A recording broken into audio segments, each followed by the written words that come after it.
Order. We now begin our public proceedings of the Education Select Committee.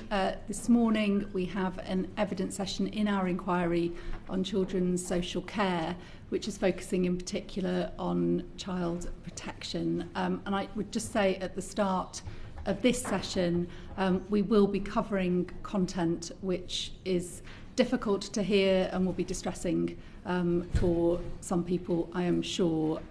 So please just take note of that, take care of yourself if you need to during the course of this session. Before I ask our witnesses to introduce themselves, I'm just going to ask members of the committee if there are any declarations of interest that you want to put on record today. Jess. I'd just like to declare an interest in that I worked for Barnardo's prior to being elected to Parliament. I also would like to declare an interest in that Claire Throssell, MV, is one of my constituents. Thank you. Any other declarations? No. In which case, starting with Lynn, can I ask our witnesses to introduce yourselves to us this morning? Yes, certainly. Thank you. I'm Lynn Perry, Chief Executive at Barnardo's Children's Charity. My name is Claire Throssell, MBE, and I am an ambassador for Women's Aid and IDAS. I'm a domestic abuse survivor, public speaker and campaigner.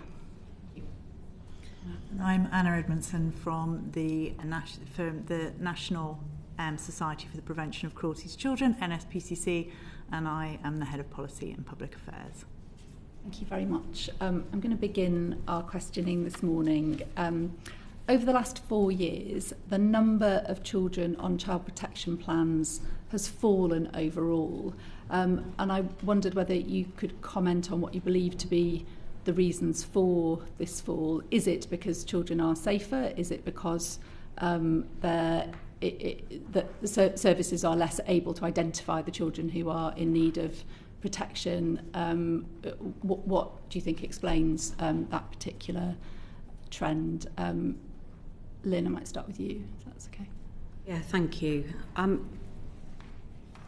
One of the things that I would say in reflection is about the thresholds for accessing support for children, young people and families.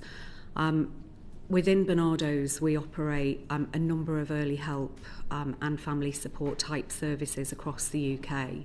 And one of the things that practitioners routinely tell us is that the complexity of cases continues to rise, even for early help and early support. So we know that there are some challenges with thresholds in order to access statutory services. We also know that there is a system that is under very significant pressure right now. We welcome some of the focus on early help and intervention, and that is the only way, I think, in which we will be able to turn the tide of rising need in children and families. So there are increasing attempts, I think, to put early help services on the ground, but of course they're reliant upon funding for those services, a consistent approach across the UK, and that's the only way in which I think we will really address the rising need.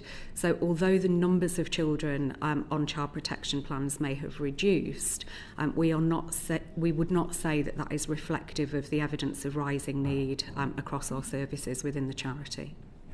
Helpful, thank you. Claire, do you want to? Yeah, I'm coming from a school's perspective,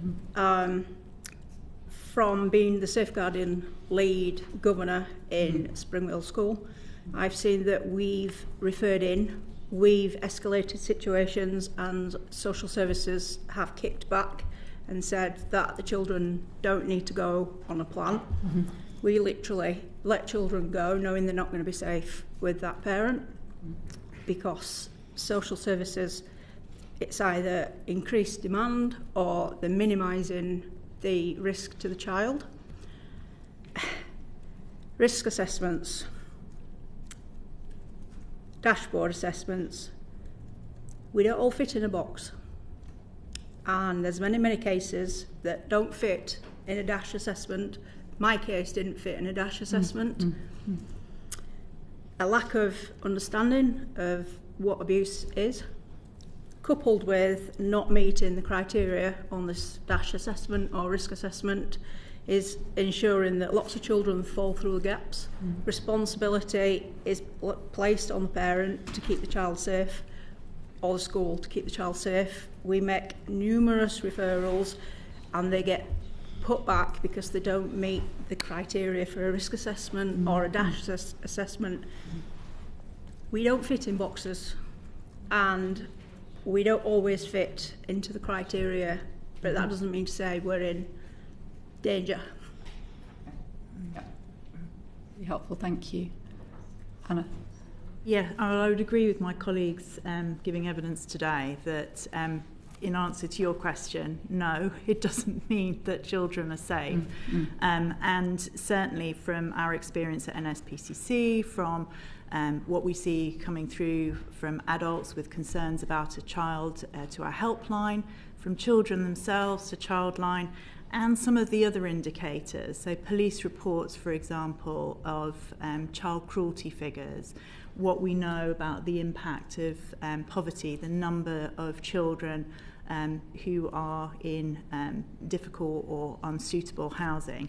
When you look at those indicators, it is pointing, we think, to a discrepancy between that level of need and then how many children on child protection plans.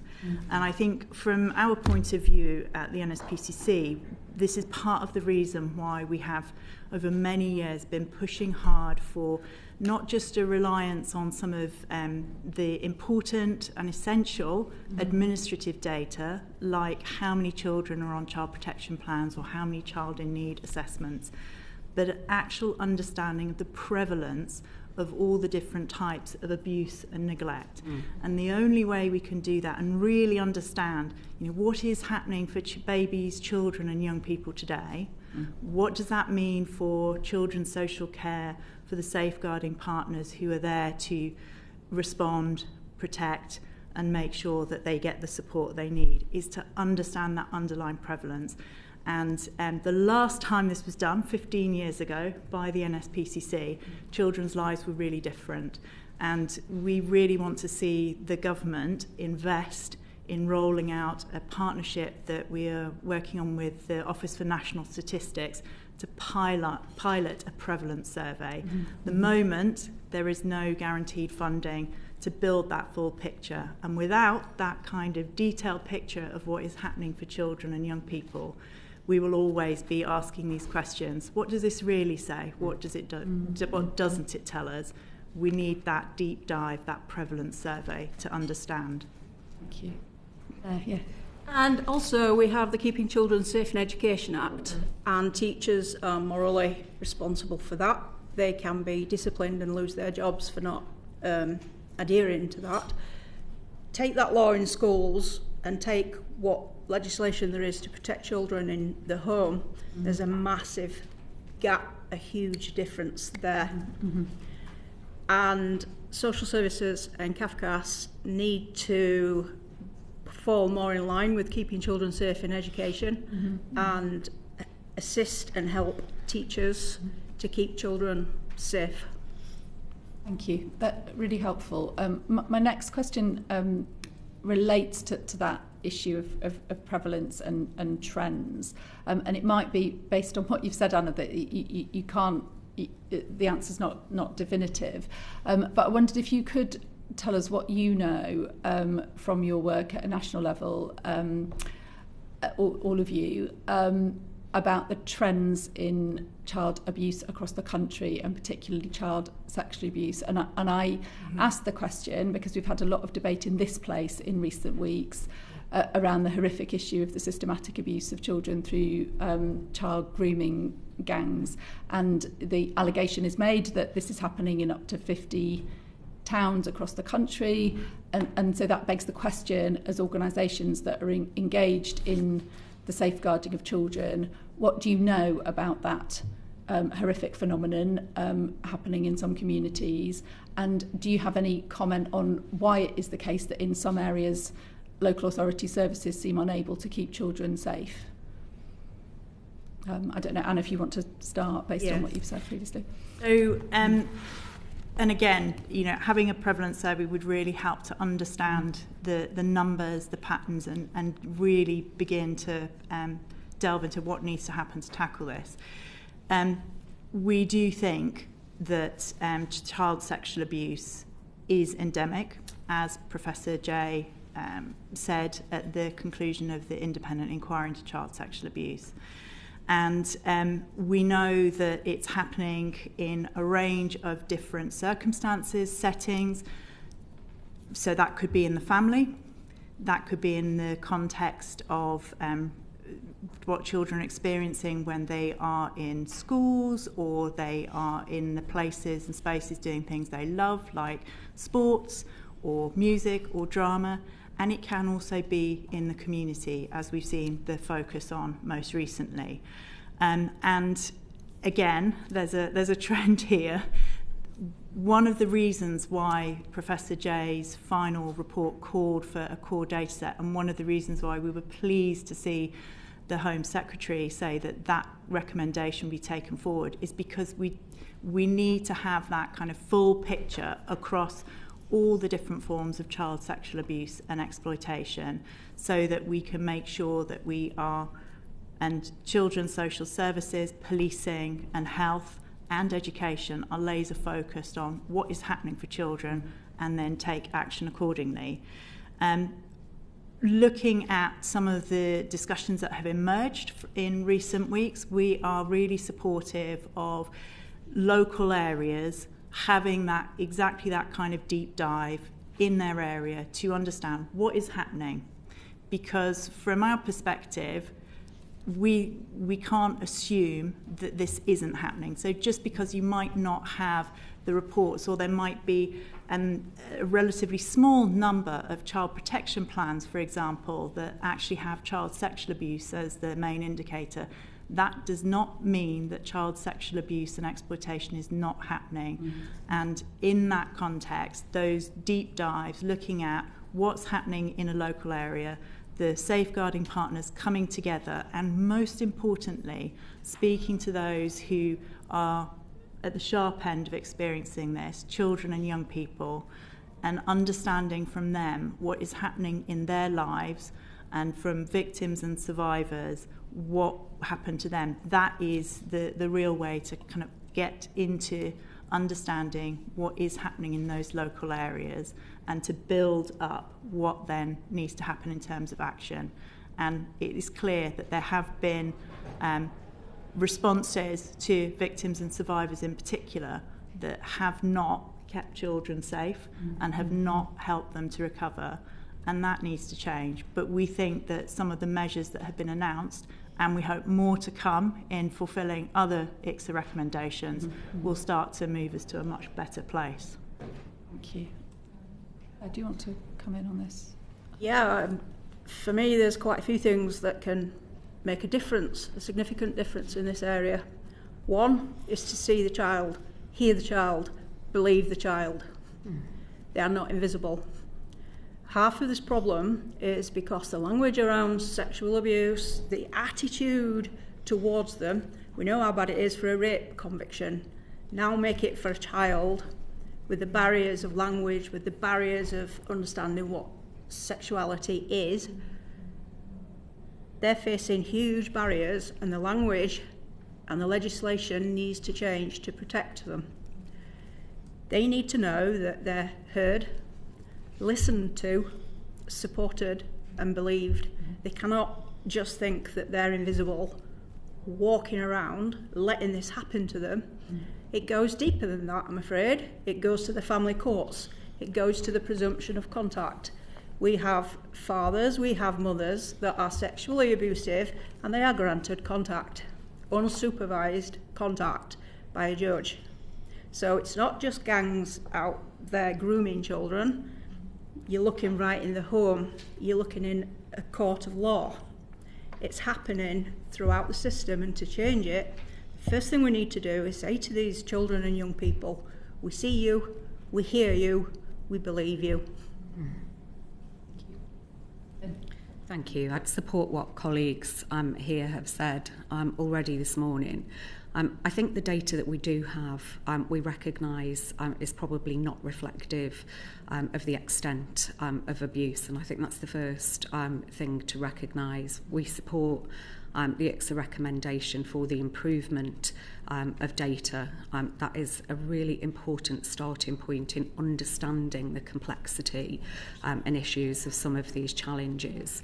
What we also know, I think, is that increasingly there is a complexity about the way in which children and young people are abused and are groomed for abuse. The online world, online harms, is a significant part of that, and addressing those issues through the Online Safety Act is going to be absolutely critical to build in some further protections and provisions for children and young people. 3 minutes online, they can be convinced to show parts of their body. Just 3 minutes. Yeah. There are some very real risks in that space, and that is increasing for children.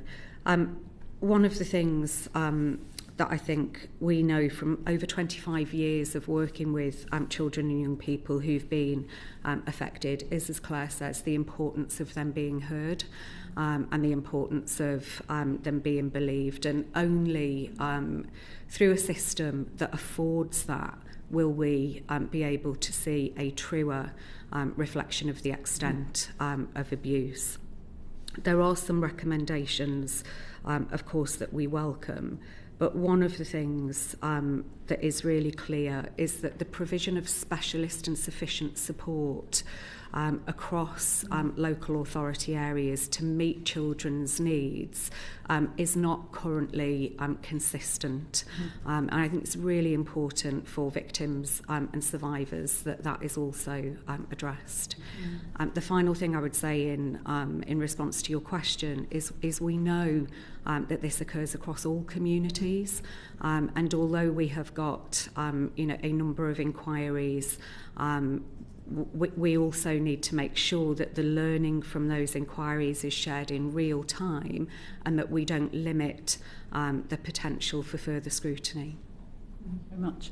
I want to turn now to another aspect of child protection, which is the issue of neglect. So we know that while the number of children on child protection plans has gone up overall, the proportion of children on child protection plans who are on that plan due to neglect has gone up.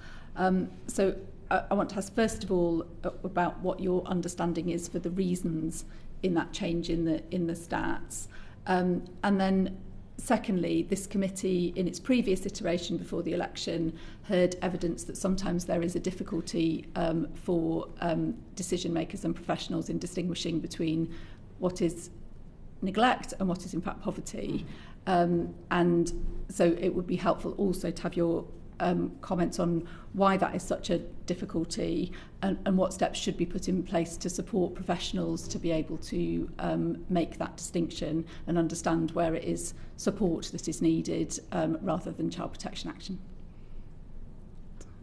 I'm very happy to start. Yes, so I mean, I think the first thing to say is when you look at the children on child protection plan numbers, one thing that jumps out is the persistence of those really stubbornly high figures around neglect, and that is something that hasn't changed over many years, and it's something that has led both us at NSPCC and working with our colleagues at Action for Children to really sort of ask some questions and dig into what is happening. I think the first thing to really stress is that neglect is a really unique and it's quite a complex form of child maltreatment. There is, as you say, a nuanced relationship with poverty, but it is different from poverty, and not all children living in poverty experience neglect, and likewise not all neglect is experienced by children who are just living in poverty, and I think that's really important to pull out right at the beginning. But it is clear from the evidence over many years from academics and other sources that poverty is really one of the big sources of pressure for families, and we have seen that increasingly in recent years, which is part of the reason we think we're seeing a growing kind of uptick in the number of child protection plans for neglect. And those links are now really well established. So from our point of view, when you're talking about child neglect and tackling it, it is part and parcel of addressing poverty and the kind of context in which this is happening. So how do we get there? How do we tackle neglect?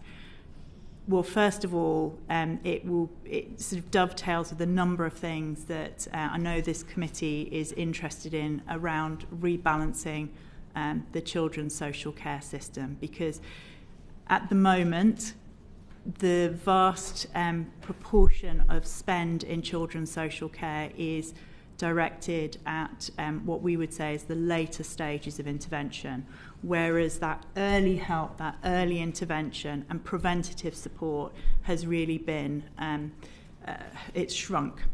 And from the point of view of tackling neglect, that's really important, because it's that early help and support for families who are often living in very difficult circumstances, that support to access services that will help them, income maximisation, a whole range of potentially very supportive interventions. Getting that sort of support at the outset can really help stop problems further down the line.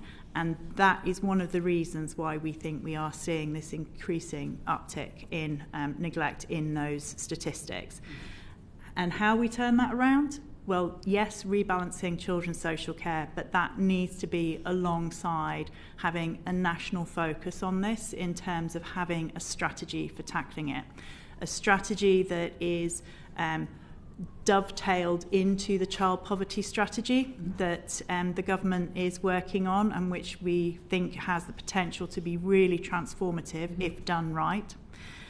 And in particular, as part of that response to children's social care and to poverty, really investing in the new family help model through integrated, joined-up support for families, because that is at the earliest possible stage before the harm that neglect can cause for babies, children, young people, both in time, but particularly over a cumulative period and long into their future. Before that happens, we want to see the support in place. Thank you. Yeah, thank you. You are quite right to note how stubborn neglect is in plans. It hasn't actually declined very much over the last decade. So we know in terms of prevalence, it is a major issue. I think it's really important in talking about any correlations that we're clear that most parents that we work with are doing their best for their children. And the evidence doesn't link poverty and neglect directly, as Anna has said. But we do know and we do see across our 800 services within Barnardo's the profound impact of poverty. I think there has been a compound impact of COVID, cost of living crisis, what that's meant for pressure on families, parental mental health, and just the complexity of some of the challenges that families are facing into at the moment. And that impacts the stress and the well-being for those parents with care of their children. But those cases that involve neglect, they are often complex and they're often cumulative. And I think that's an important point to note, because it does point to a recommendation for earlier intervention, for universal, non-stigmatising services for children and families, like family centres.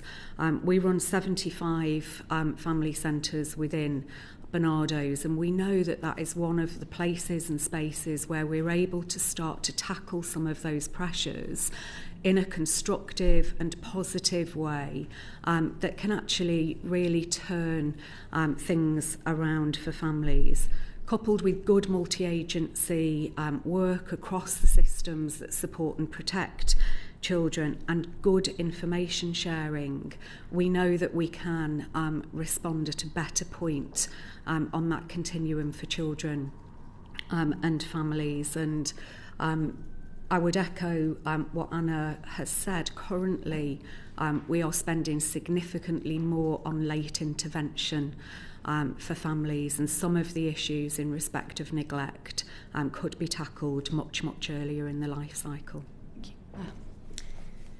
Again, I go back to schools. You've asked, how do we differentiate between neglect and poverty? Well, schools, safeguarding, CPOMs, they build a picture up of that family. They build a picture up of that child.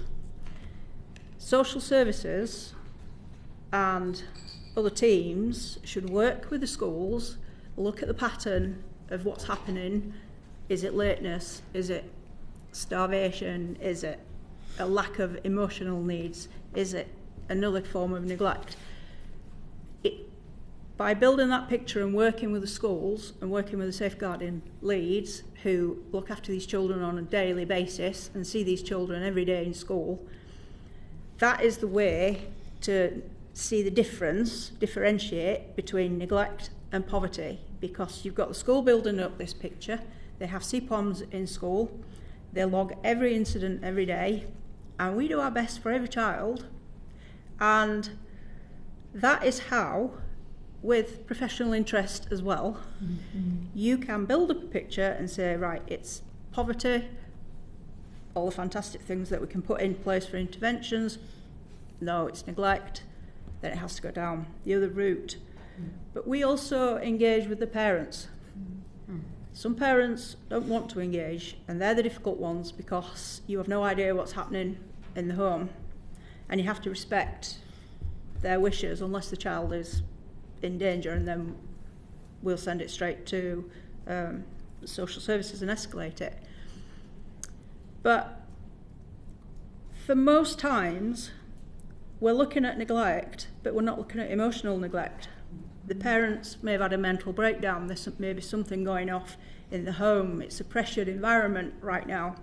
So it might be that the parent needs a little bit of help, a counsellor, a little bit of support, and then that family would get back on track.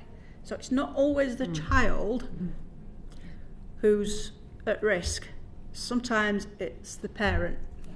And by engaging with the parent, you build up the picture of the whole family. And sometimes it's not the child that's been neglected on purpose, it's the parent that has an overriding need due to the pressure of life, pressure of everyday situations, maybe personal. But for me, the way you differentiate between neglect and poverty is to work with the schools, look at the picture that they build up every day with that child, and move it to the appropriate way that they need to move forward. Thank you. Yes.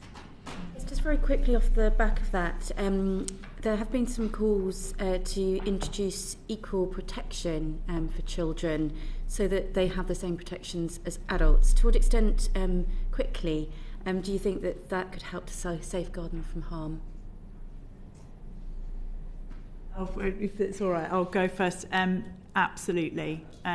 We obviously, with the recent horrific case of Sarah Sharif, we saw what happens when there are misunderstandings, presumptions about what physical punishment is or isn't allowed. And from our point of view at NSPCC, for a number of years, the adults we've polled have been really supportive of a change in the law in England to match what's happened in Scotland and Wales, to give that clarity that physical punishment of children is never acceptable. And we know from our conversations with safeguarding professionals, particularly health professionals, and the RCPCH has really clearly set this out, that the current sort of ambiguity about having a defence of reasonable punishment means that it makes those professional conversations so much harder. As say, for example, a health professional, how do you have a conversation with a parent who has used physical punishment? What is reasonable and what is not? And so from our point of view, to make sure that there is that clarity and children have that protection, we do want to see a change, not least because, times have changed. Public attitudes have changed, but most crucially, the evidence base shows the long-term health and other impacts on children of the use of physical punishment. And like other things that have been changed as a result of our better understanding of the harms they do, it is now time for physical punishment in England to end. I'm just going to move on to the independent inquiry into child sexual abuse. Sorry, can I just yes, say? Of course, Claire, sorry. Sorry. In 2021, the Domestic Abuse Bill went through, and children now are recognised in their own rights as victims of domestic abuse if they see it, hear it or experience it. That law has been in place since 2021, but in the family courts, they're not implementing it. Children have a right to be protected. Children have a right to live and have a right to a childhood. The family courts are still presuming that it's in the child's best interest to have contact with both parents, whether it's a proven abusive parent or not. So we are putting laws in place to protect children, but then this hand is protecting them, and then this hand is saying we're not recognising that legislation, we're not going to use it. So if we bring in legislation to protect children, then it needs to be implemented across all the courts, across all practice, across all organisations, and it needs to be a blanket understanding of no harm. Thank you very much. So just moving on to the independent inquiry into child sexual abuse. The committee's heard concerns about the proposal to introduce a mandatory reporting duty for child sexual abuse because it may result in practitioners becoming overly risk averse and making assumptions about abuse without doing the necessary inquiries. What are your views on this and the creation of a child protection authority as well? Lynn? Yeah, I'm happy to start on this. I think the starting point really is to recognise the role that all professionals have in keeping children safe, and I think to confer a responsibility upon professionals to share information when children are at risk of significant harm is something that we would be supportive of. All professionals should identify and be well trained to identify indicators of suspected abuse. And I think one of the things in the proposal to introduce mandatory reporting that will be really important is to create real clarity about those professional responsibilities in order for those who have to discharge them, and also clarity about the sanctions for concealing or covering up information about abuse. One of the things that we recognise is the importance of building trusted relationships with children and young people and parents and carers, and I think it does need to be acknowledged that sometimes that takes time. Children often fear what the implications of disclosure might be to professionals, and I think the way in which this is articulated and the way in which it's implemented will be really important for us to give careful consideration to in that context. If we don't get that balance right, it may result in harm being perpetuated to children. So it's really important to balance all of those considerations in the proposals around mandatory reporting. I think the other thing that I would just reflect, and it's a reflection that probably applies to some of the other questions that have been asked about why we have some stubborn statistics in the children's social care system, is the need for any change in duty and any change in expectation within the children's social care system to be accompanied by an investment in training, learning and development for those who are responsible for working with children and young people. Reporters have to have the knowledge and the skill set to identify and be able to report concerns. Thank you. For me, I would say training, accountability, legislation all have to work together. And if those three don't line up, then the system will never change. There will be more children drop through the safety net. There will be more situations. These three things are the key and run through everything. Accurate and honest reporting, training to understand the subject, and the legislation to protect and make them accountable for the decisions that they make or the decisions that they don't make. Because at the moment, people are out there affecting children's lives with no accountability. The decisions they make can ruin or end lives. And it's time that they had to be made accountable for those decisions in those roles. And until we have that, then unfortunately we're going to be sat in committees for many years to come. All three need to line up and all three need to join together. Just building on what colleagues have said, reporting is absolutely essential. We talked a little bit about prevalence and the number of reported statistics not matching what's actually happening for children and young people. Part of that is making sure that the adults around children can spot the signs, so training, have the confidence to know what to do and report. It's absolutely essential. So in that context, we do want to see more reporting. But what is also critical is what is the response to those children and young people when abuse is suspected, reported, etc.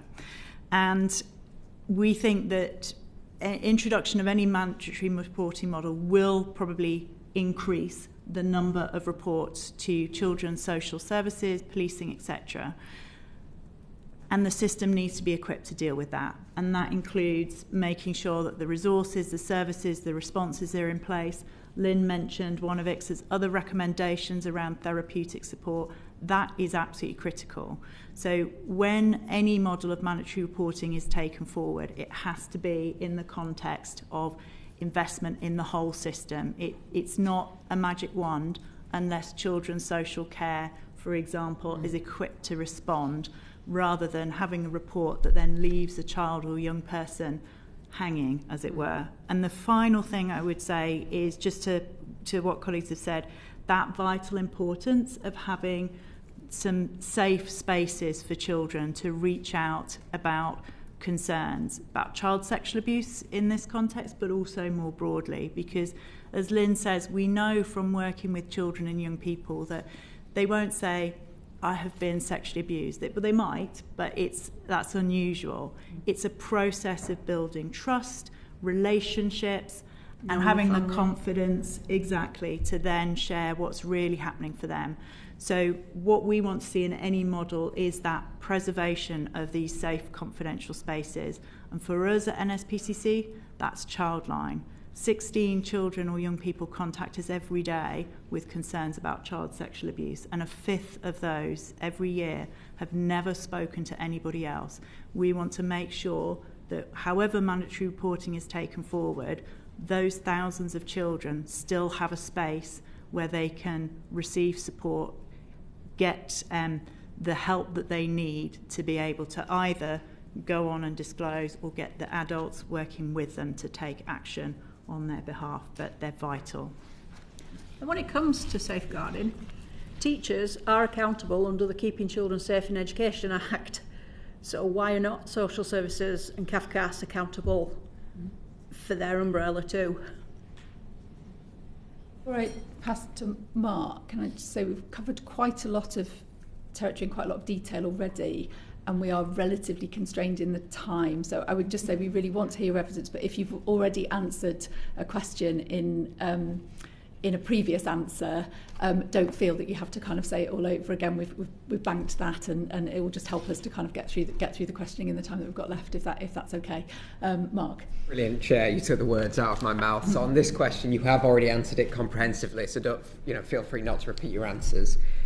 To what extent would more investment in early intervention actually reduce the risk of children suffering harm? Massively. Shall I launch in? The easy answer is massively, as Claire says. So NSPCC alongside Barnardo's are members of the Children's Charities Coalition, and over a number of years we've worked with different economists to analyse the current spend on children's services and where that's going, the early versus late, and critically what that means in terms of for children and young people and families, but also to the taxpayer as well. What we have seen, and we've touched on it before, is say that increasing spend on late intervention versus the shrinking of the of what is available for those early preventative services. And that is something that we find as children's charities really difficult to stomach, because we know from our work with children and families that it is those early interventions that support a point when families are often crying out for help and looking for support, where you have the opportunity to make the most difference to support that family, stop escalation and stop them reaching that crisis point. So that's the really important reason from our point of view why we want to see that shift back to focus and protection of that spend on early intervention. But there is a financial cost as well. And Lynn, I don't know if you want to pick that up on behalf of... I mean, I think it's absolutely critical. If we are really ambitious about achieving transformational change for children and young people today, then investment in early help and early intervention is the only way in which I think we are going to reset the system. There is both a human and a fiscal cost to not doing that. We know that where we've embedded really vital services for children and families that focus on that early help, whether it's universal or targeted, we can make a really significant difference and prevent them reaching crisis point.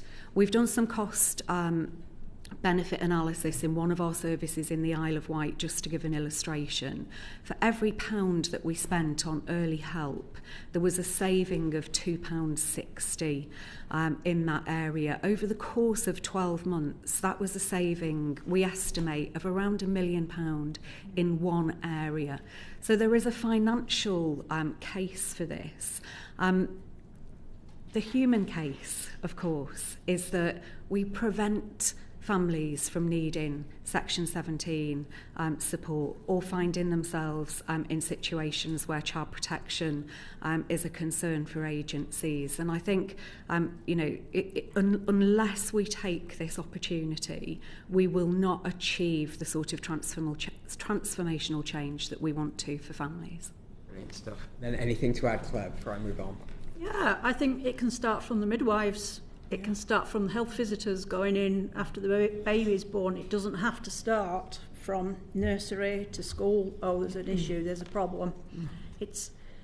They're invisible up to that point, and you have to look at the points where the children are invisible. Yeah.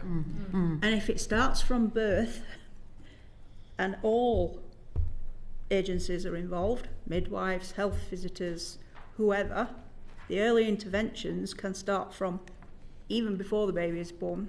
Absolutely. Yeah. And there's no price on a child's life. No. Absolutely right. No price on a child's childhood. Spot on.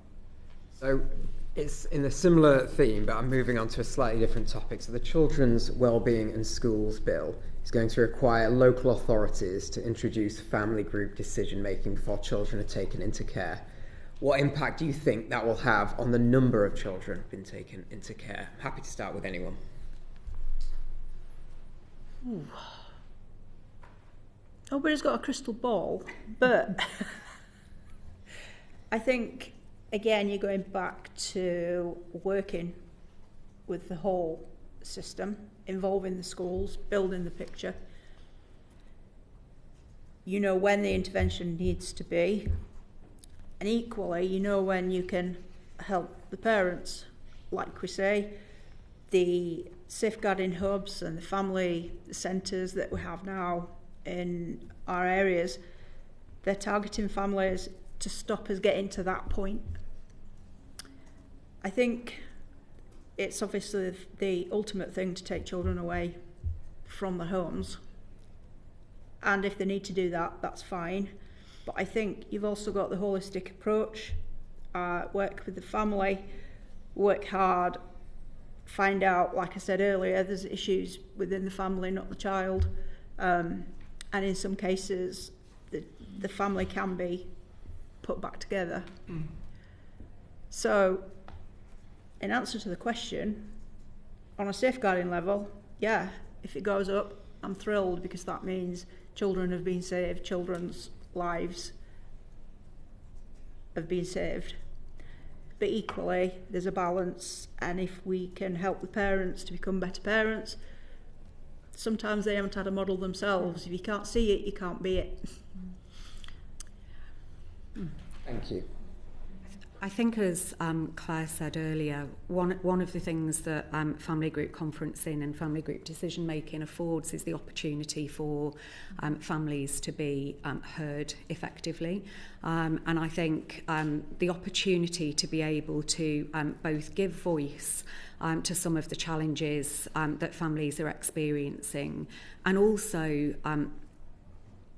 contribute what you think some of those solutions might look like from that place of experience is something that is really important. We've got direct experience in Barnardo's of running family group conferencing, and we know that it can be a really highly effective model of support. Pre-proceedings is quite late in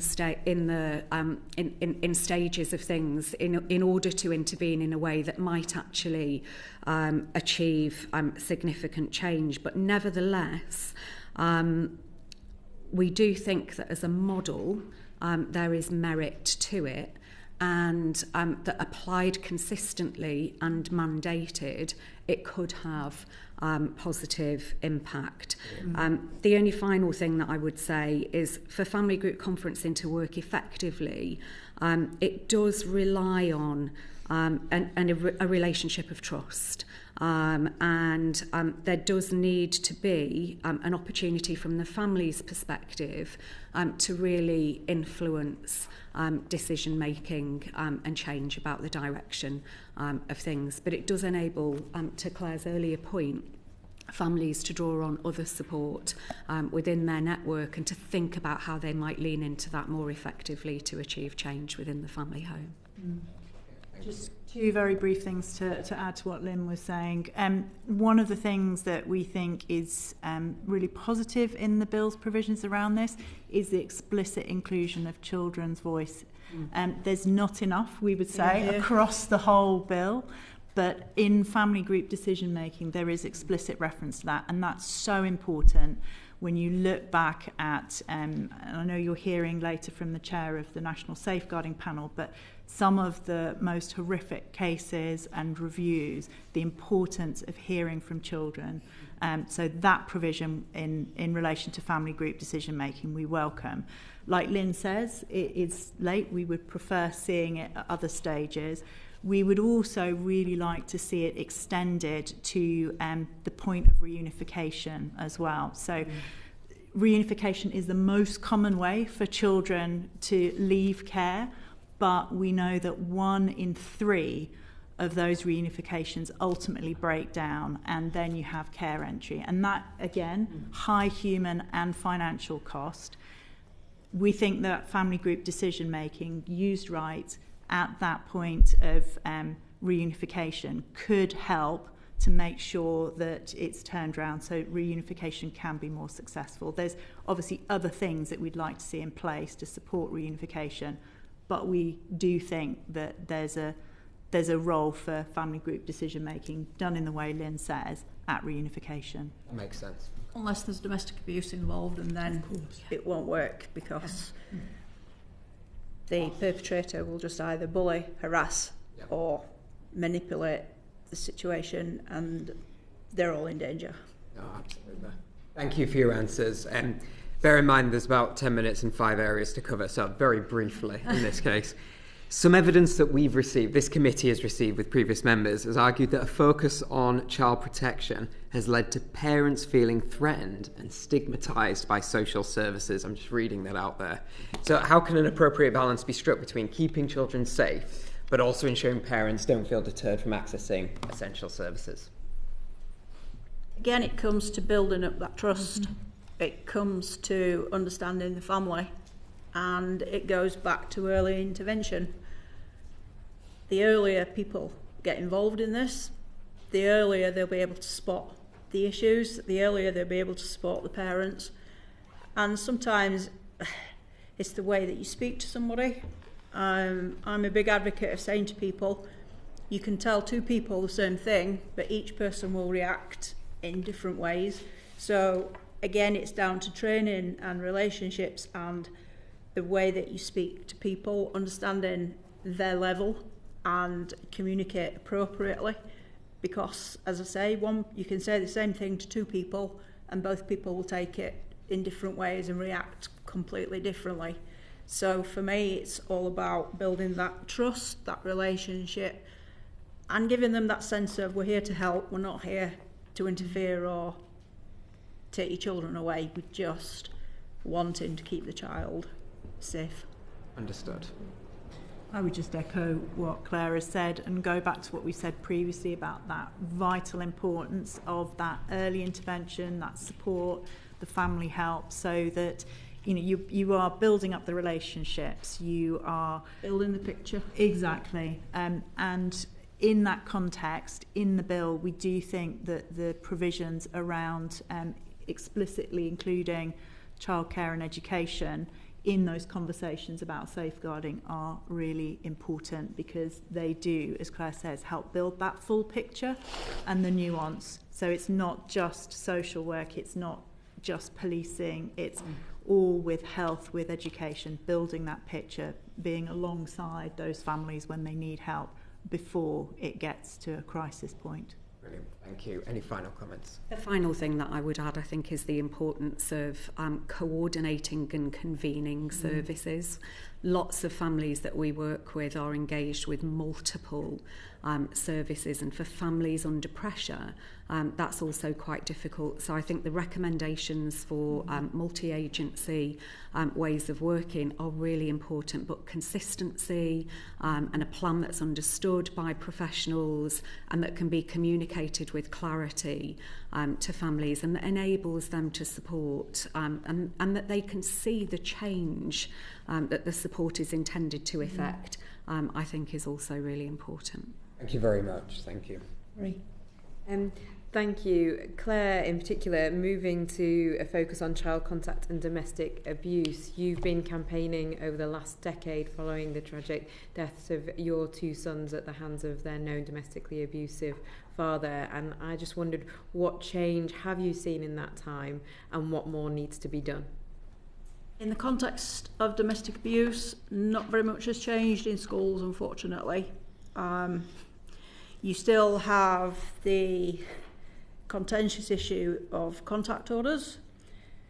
You can, without a contact order, the abusive parent can come into school and they have the right to take their child out of school and you can't stop them. So the legislation still does not support schools. It doesn't support in any environment, and it certainly doesn't protect the child. And if a child discloses domestic abuse, again, there's not enough training in schools to understand various forms that it takes, particularly coercive control. And the relationship building that we've talked about in such a positive way, when it's an abusive parent, that can't happen because the abusive parent is either aggressive or coercive or lying. So to build that trust, to build that relationship with that family is twice as hard, because they're going through the courts, there's animosity, and the child is caught bang in the middle. And just particularly on the family courts, is there anything more that needs to change? Yeah, there should not be a presumption of contact. Presumption has no place in a court of law. All that should be in a court of law is facts, truth, and justice.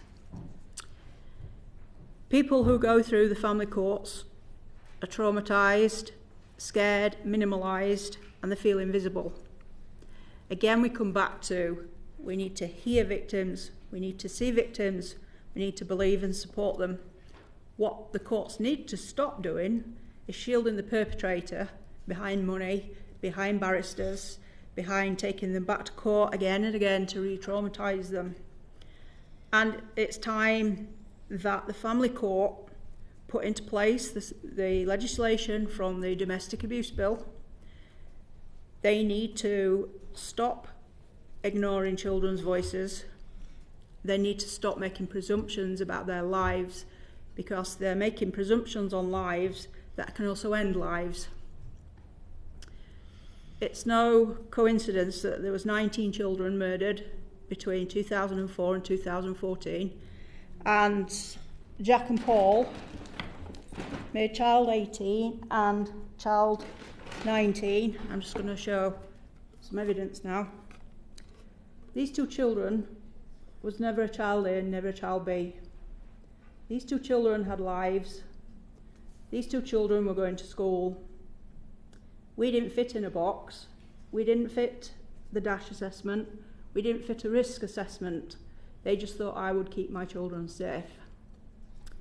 That is a presumption that far too often in family courts comes out across the country, that one parent is then responsible for their children's lives when the other parent threatens it. The very fact that the word presumption is in a piece of legislation is incredible. It wasn't there in the Children's Act when it was first written. It was introduced later. And as I said earlier, there's no price on children's lives. Jack and Paul deserved a childhood, which is what I fought for. Jack and Paul deserved to live. I tried to protect everybody. Cafcass, social services, the school, the boys, and I failed to do that. But no parent should have to take their child to school and then just 9 hours later, after a court-ordered visit, hold that child in their arms as they die, knowing it's the other parent that's done it. The culture of family courts must change.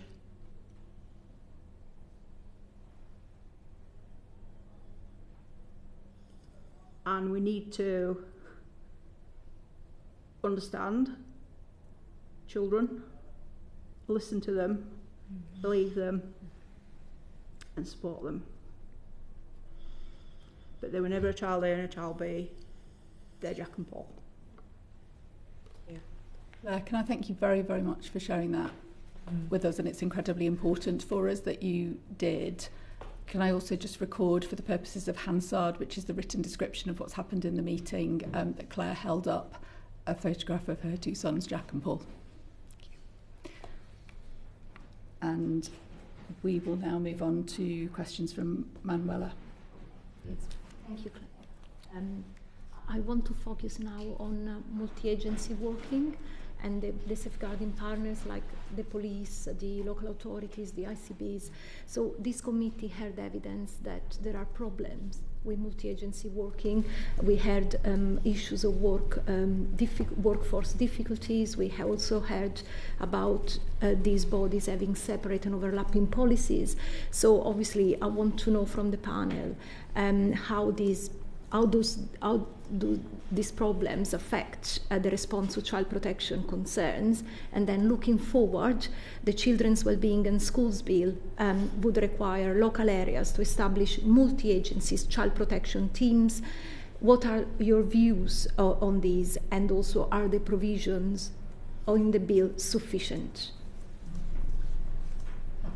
Happy to start. I think firstly, as a principle and in practice, working together is something that we think is absolutely critical. Information sharing and some of the proposals in the bill that include things like the single unique identifier would help.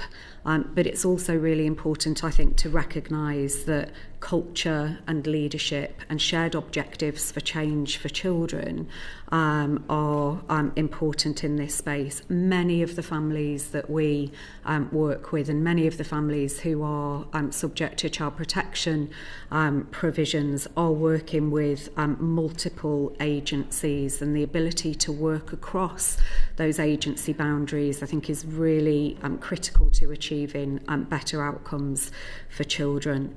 One of the things that we called for previously, and is also one of the recommendations in the ICSA inquiry, is a cabinet minister for children working cross-departmentally on child and family policy making. That would set the standard for agencies working at a local level, and I think now is the time to consider that, to consider a coherent narrative and framework for all of the various missions, strategies and plans that are in scope at this point. One of the things that we know from practice is that co-location can also really benefit practice. So where we've got integrated multi-agency teams working in the same building, wrapping around families as opposed to families having to move between services. Absolutely. We have seen better outcomes. So we welcome some of the recommendations in respect of the child protection teams and the requirement for those cases to be considered in this way by children's social care, health, police and education.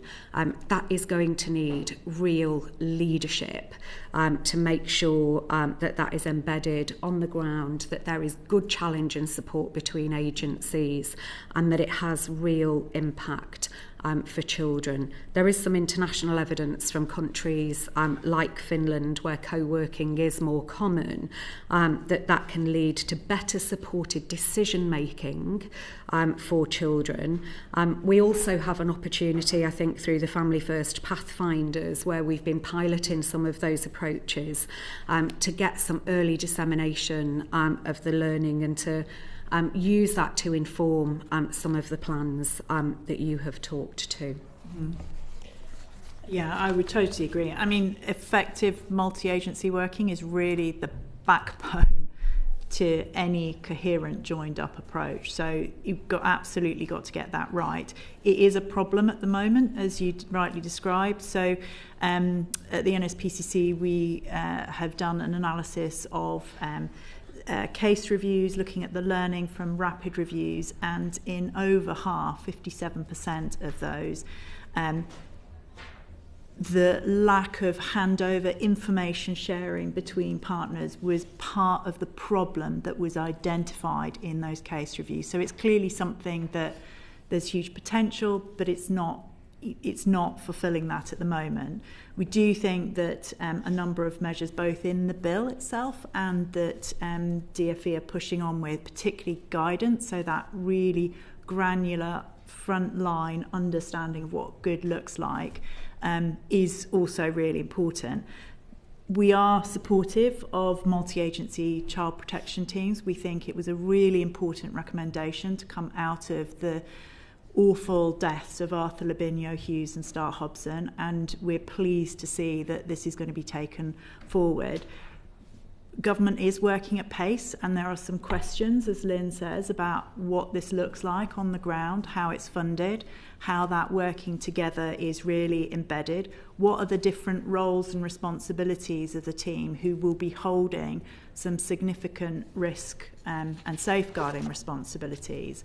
And so, the time needs to be taken to get that right, but the potential is huge.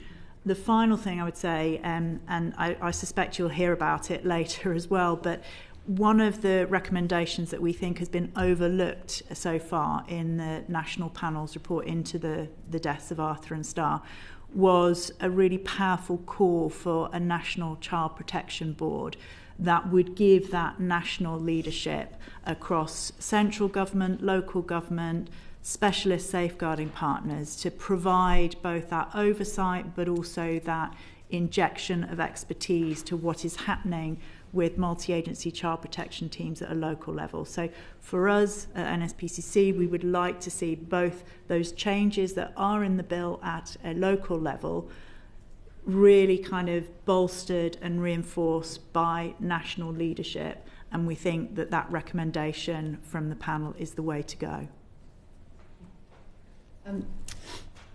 Serena, for a final, very brief question, if that's okay. Okay, so we've touched very slightly on the single unique identifier that's proposed in the Children's Wellbeing and Schools Bill. How will this improve child protection? Well, it won't be a magic wand on its own, but it is an incredibly important step forward, and we do think that it's potentially transformative. That's not just us at NSPCC, that is a range of children's charities, including Barnardo's, Action for Children, Children's Society and NCB. It's something we consistently call for because we could see that it will be a really important tool for the different agents we've been talking about to have in their toolkit to make that information sharing work, to really sort of build into that multi-agency work. So we are absolutely supportive, but as with some of the other measures that are being taken forward at pace, there are some questions that we think it would be worth the government thinking about and the committee asking some searching questions about, and that they include, will this single unique identifier be assigned to all babies, children and young people? And that's critical because for it to be effective, it needs to have coverage. In the same way that a national insurance number for adults acts as that kind of that common link, we want to understand what the vision is in relation to all babies, children and young people. And in a similar vein, while we really understand and welcome the focus on safeguarding and welfare purposes in this, we would also point out that particularly in relation to the Children Act, which we talked a lot about, that is framed around children's health and development, but that's not the language that is used around the single unique identifier. And we do want to understand in that, how do you make sure this is seamless? How does it deliver for children? What is the join up between the provisions in this bill with that landmark bit of legislation as well? So those are just some of the questions we have, but we do think with the legislation going through and, going back to what Lynn and Claire were both saying, with proper investment in understanding what this looks like, training in how to use it and implementation, as Claire said, that will be key. We are very, very short on time now, so can I ask Claire and Lynn only to come in if you've got anything genuinely new to add to what Anna's said on the single child identifier? The only other question that I think is worth exploration is which agencies and whether or not, as currently scoped, that might be too limited. So that would be my only other point of consideration, I think. That we touched earlier on the question of data and I think exploring why there are not plans currently to use that data for insight in a way that might also help with research and commissioning priorities, accepting, of course, data protection rights, but I think that is also something that could give us further insight into the emergent needs and vulnerabilities of children, young people and families. Helpful, thank you. Can I thank all of the witnesses on our first panel? Can I particularly thank you, Claire? I think all of us can only imagine what it must take to continue to talk about your personal story and your experience, but it's incredibly important for us that you've done so today, and we're really grateful to you for that. So thank you very much. Can I also say to all three witnesses, if there are further observations on the bill that you would like us to be aware of, please do feel free to write to us after this session, and we would very much welcome that. Thank you very much indeed. Just change over the witnesses quickly now if we can.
We will begin now our second panel of the morning. Before I ask our witnesses to introduce themselves, can I just give a reminder both to witnesses and to committee members that following announcement in the news yesterday, or certainly in the last couple of days, the Sarah Sharif case is now subject once again to the sub judice rules, which means that we're not able to discuss in public today any of the details of that case. So thanks very much for just being mindful of that as we go through our proceedings. Can I ask our witnesses now to introduce yourselves to us, starting with Annie. Good morning. I'm Annie Hudson. I'm chair of the Child Safeguarding Practice Review Panel, previously a director of Children's Services. Good morning, everybody. I'm a former head teacher and now a senior policy advisor with the National Association of Head Teachers. You say your name sorry, just for Rob the broadcast. Williams. Thank you very much. Thank you. Morning, I'm Andy Smith. I'm the president of the Association of Directors of Children's Services, and my day job is Director of Children's Services and Adult Services in Derby. Thank you very much. We're going to begin this session where we left off on the last session, which is with the proposal in the Children's Wellbeing and Schools Bill to require local areas to establish multi-agency child protection teams. Can you tell us from each of your perspectives what impact this will have on child protection practice? Perhaps starting with you, Annie. So thank you. Yes, so as previously mentioned, this was a recommendation we made in our national review into the tragic deaths of Arthur Lavinjo Hughes and Star Hobson. And we made that recommendation on the basis of the evidence about what had happened in relation to those two children, but also the much greater volume of evidence that we have as a panel about the learning and the improvements that needed to be made to multi-agency practice from a great number of serious incidents. And that the kind of rationale and the evidence for that recommendation, I think, was further exemplified in our most recent review about sexual abuse in the family. So I think what first of all, we need to not see this as an absolute panacea for all the kind of issues and challenges within the system of protecting children. However, it does reflect a potential for a real design change and a cultural change in how we work together across all agencies to protect and safeguard children. And what I think the potential is threefold. Firstly, that it will bring together in one place, in one team, co-located and working together in a way that we've seen works very successfully in relation to youth offending services. You have social workers, police officers, hopefully paediatricians, people from education, potentially probation as well, and potentially also other organisations who will be able to share in a real-time way the information that they have about children, and therefore be able to have that much more real-time picture of what is going on in a child's life, particularly when there are sudden changes in that. There may be a change in terms of who's living in a family, there may have been a crisis or whatever. So that's the first thing.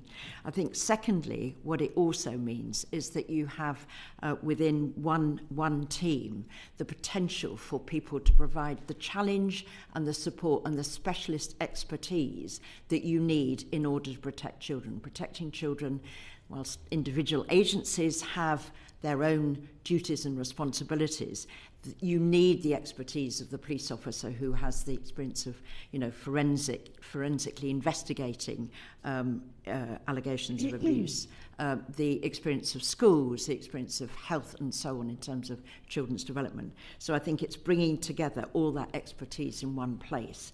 And then thirdly, it just means that I think that some of the, particularly was exemplified in what happened with Arthur and Star, where you've got sort of siloed decision making, when actually what you need to make the kind of decisions that often have to happen very quickly in relation to a child, you have all in one place the necessary sort of professionals to be able to make those timely and rapid decisions. So that's the rationale and where I think there are some benefits.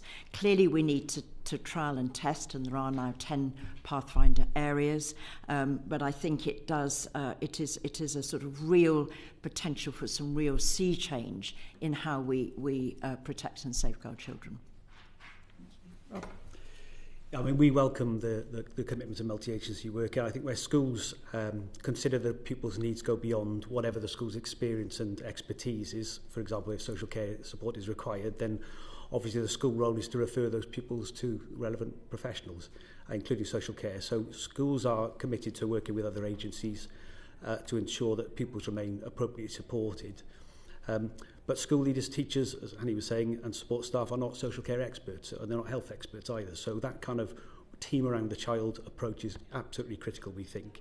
I think one of the challenges to consider in it is the respective workloads and demands on each of those sectors to deliver their substantive role, and that's why if we're working towards a multi-agency way of working, it needs to be facilitated to be almost the business as usual approach of each of those sectors, not an additional expectations upon them, but a new way of working for some ways.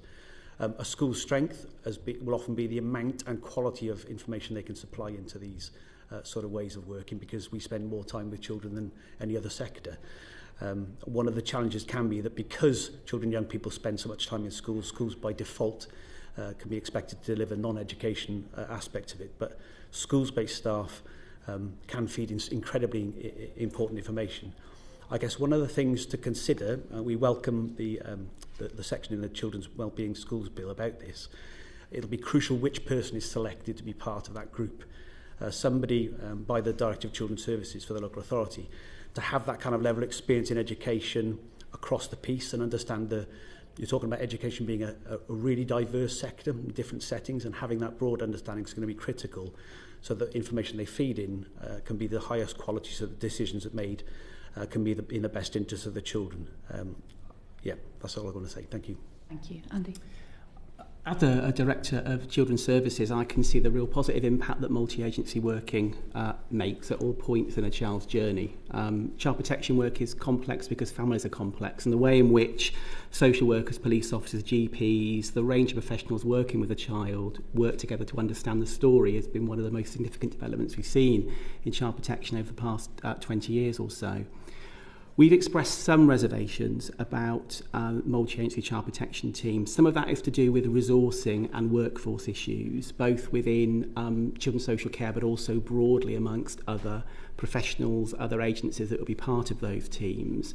And there's also just a reflection really around working through very carefully the continuum of social work and whether there will be any unintended consequences of separating out child protection social work to social work with children that might be in need or might have a family help need. And it's just trying to work that through really carefully.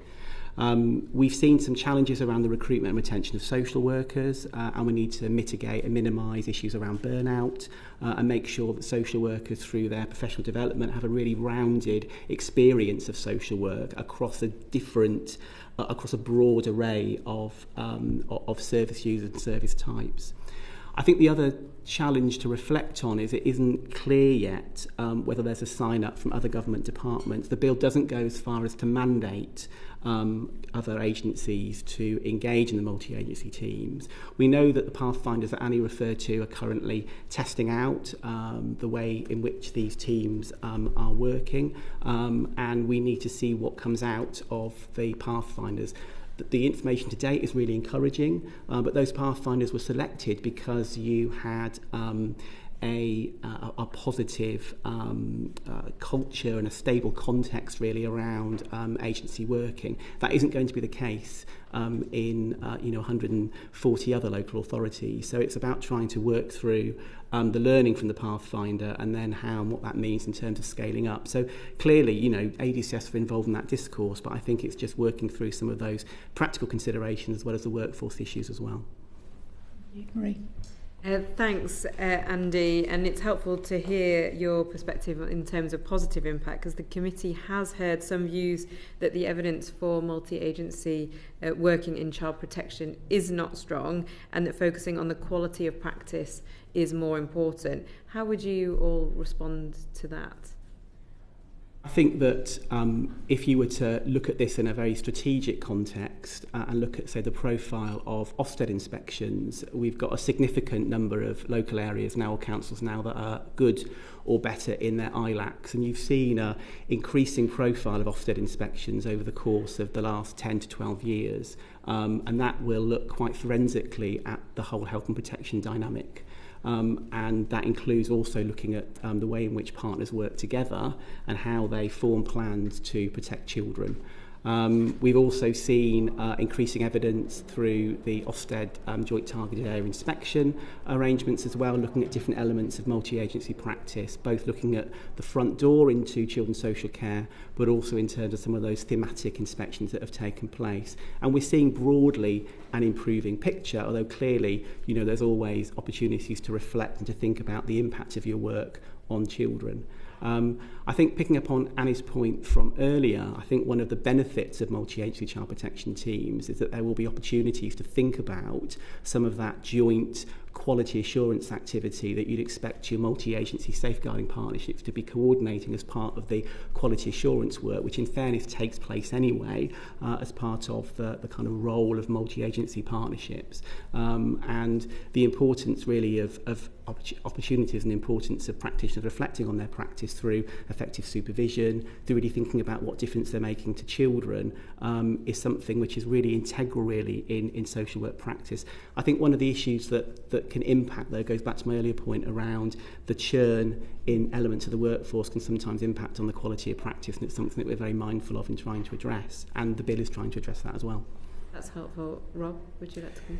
Yeah, I think it's fair to say that the kind of way in which the sectors work together is and if you like, some tensions between education and social care. There have been examples of that, and I think that's more a reflection of the sort of relative resources that each have and the sort of level of workload that each has to deal with, and it's more a reflection of that than actually when they're trying to work together constructively, it's their limitations. So schools are being asked to do more than they ever have been. Social care in the same as being asked to do more than they've ever have been. So much of the frustration stems from that neither of those sectors feel they have access to sufficient sort of resource to manage that, as well as put in place kind of early intervention work. So there's a lot of firefighting that takes place, not so much early intervention, and that can become frustration for everybody working with that space. In terms of the leadership level, that's where we see this, the kind of new creation of this multi-agency sort of piece as really, really important, because you need that sort of degree of leadership. But it is fair to say that at the kind of practice level and the operational level, there have been some difficulties. But we do think that does reflect a lot about the kind of levels of resource that each has. One of the things that our members have reported as a part of that is raising thresholds for intervention. So things have to get a lot worse before you see any kind of action. And school leaders see that obviously for families where it leads to little or no action, where it's felt that there really should be some intervention there. And clearly that's a workload issue as much as anything else. Rob, can I just come back in before I bring Annie in, just on a sort of sub-question off the back of what you said. We heard from colleagues on the panel previously about the cost-benefit analysis of early intervention, and I just wondered, you talked about the increased workload and probably the churn is I suspect partly as a result of that. But have you done any work on looking at the ratio that would be needed to ensure that both the level of intensity of multi-agency working can take place, but also that then the interventions that are needed with the family or the child can also happen, because they are two quite different functions, both very important and often only get change when you get the latter, but you need the former to be resourced. So it'd just be helpful to know if you had any recommendations around resourcing and that ratio and in the context of the cost-benefit analysis we heard others talk about. We've not done any work in that particular area. I can say they can give you any evidence on that. I think there's a sense that one of the problems at the moment is there's such a sort of consumption of resource on the crisis element that actually it's one of the other hats I wear is within SEND, and we're seeing the same thing there, that there's no lack of commitment, I think, from people to want to intervene early. It's purely to do with their ability to do so because of the resource and capacity and staffing and all those sorts of things. But we've not done any specific work on in terms that's measurable. I can give you any metrics on that. Okay, that's helpful. Annie, you want to come in on my first question, and then I'll ask my last one. So the question about evidence and about the effectiveness of multi-agency working, and whether, in fact, as some have said, it's better to focus on quality practice. Yeah. What your response is on that? Sure. So I think the evidence that there is a problem about multi-agency decision-making and communication is kind of there, and that's without doubt. Whether this is the answer is, of course, the key question. And I'd be really, it isn't the only lever that we need to have to strengthen our child protection system. But the evidence from other kind of similar kind of environments, so the Youth Offending Service, which was mandated back whenever it was, the beginning of this century, and there was quite a lot of scepticism about whether it was going to make a difference. I think the evidence has been pretty strong and pretty good that it has made a difference to the lives of many, many children. When we were sort of coming to this recommendation 2.5 years ago for the Arthur and Starr report, we looked at some evidence from places like the Behavioural Insights team, who looked at evidence from other contexts, not child protection, but where you've got high-risk decision-making, and where actually having professionals in one team was generally beneficial. And you only have to look at, good accident emergency, good multi-professional teams working in the health service, where bringing together different professions with different types of expertise and knowledge generally is beneficial. But of course, we do need to, look to the evidence that's coming through from Pathfinders. The second thing I would want to say is we shouldn't underestimate the real change in the way we think about and do child protection that multi-agency child protection teams will usher in. So this isn't just a bit of structural change. This is about actually having a very different approach where everybody is working together in a much more everyday way than they do currently. And I think that comes back to the point that I think colleagues have mentioned about the importance of leadership. So leadership in a local area across health, police and the local authority to really model out that shared leadership, that shared accountability and ownership of child protection, that it's not just children's services or it's not just for the police to do.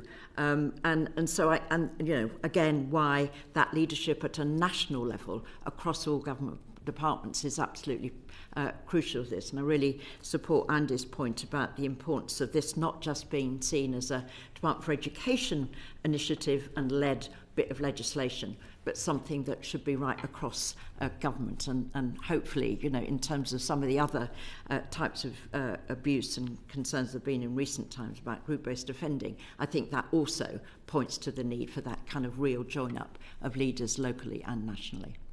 Thank you. And just moving on, I wonder what your views are on the proposal to introduce the single unique identifier for a child.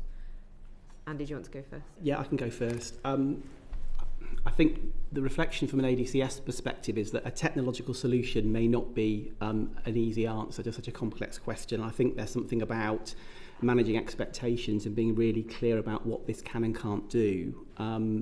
There are lots of very practical issues to think about in terms of the way in which different information systems work. I mean, we know just within the health system, there are different IT systems that don't talk to one another, let alone when you start to then extrapolate out broader across other partner agencies. And you've got different approaches to recording. You've also got different levels of confidence, really, in some individuals about when they should or shouldn't pass information from one agency to another. And within that as well, you've got different culture and different behaviours around how people make sense of information. So I think, there's some real kind of cultural issues to try and work through. I mean, the biggest benefit in terms of safeguarding comes from that multidisciplinary working, in terms of the conversation we've just been having, really, around how partners come together to understand what's happening for children, how they build that jigsaw together about a child's life, and then understand then how that translates into a plan of work for a child. And it's about, moving beyond those single incidents and building up that story. And I think there's a risk that increasing amounts of unanalysed information that might pass from A to B doesn't necessarily keep children safe. Social workers still have to do something with it. And if you reflect that in the last year, in terms of the number of contacts that come through to a local authority, research that we published as an ADCS a couple of weeks ago showed that children's social care received in excess of 3 million contacts from a whole range of different partners where they think there might be the need for social care to do something. If you then start to add additional information that might come through the single unique identifier, that could increase exponentially. I think the DfE are taking a sensible approach. I think they are piloting and they're taking a much more evolutionary rather than big bang approach to this. I think what's going to be really important is that the unique identifier is the NHS number for the child. I think we'd start to get very worried if another number was created. If you think that every child who is born has an NHS number, that would feel to be the place to start. But I think we've got to be really, really thoughtful and careful around how this is used and what it can and can't do. Thank you. And just bringing you in, Robin, and then Annie, as Andy's already touched on this to an extent, but it'd be useful to hear from your own experience how the single unique identifier will be used by relevant agencies and what difference it will make to current practice. I think intuitively it seems to make sense having a single way of unique identifier. I think Andy's raised quite a few key points that we would probably agree with. It could help join up services a little bit more easily. I mean, certainly in my experience, and this is going back a while before when I was ahead, but even communication between health and the education sector in terms of information that can and can't be shared and the systems that are used has been problematic in the past. I think one of the things our members get worried about is when they have children who move school frequently and keeping track on those children, and if they move in and out of areas, being able to know who to pass on to. Often if the families are not telling them where they're moving, that can be a concern. It'll be interesting to see how an SUI is going to be able to mitigate some of the risks that is created by that, and whether that's practical and can be delivered. We also need to consider, I think, the kind of sensitive information that will be stored and how that's going to be managed and shared and protected. So all those things will need to be safeguarded within it. And also how we safeguard against discrimination within the use of that information too. Certainly learning lessons from previous cases that we've seen in child protection and safeguarding. And there needs to be real considered about the cost and complexity of putting a new system in place. Particularly have existing systems in all of the different sectors we're talking about.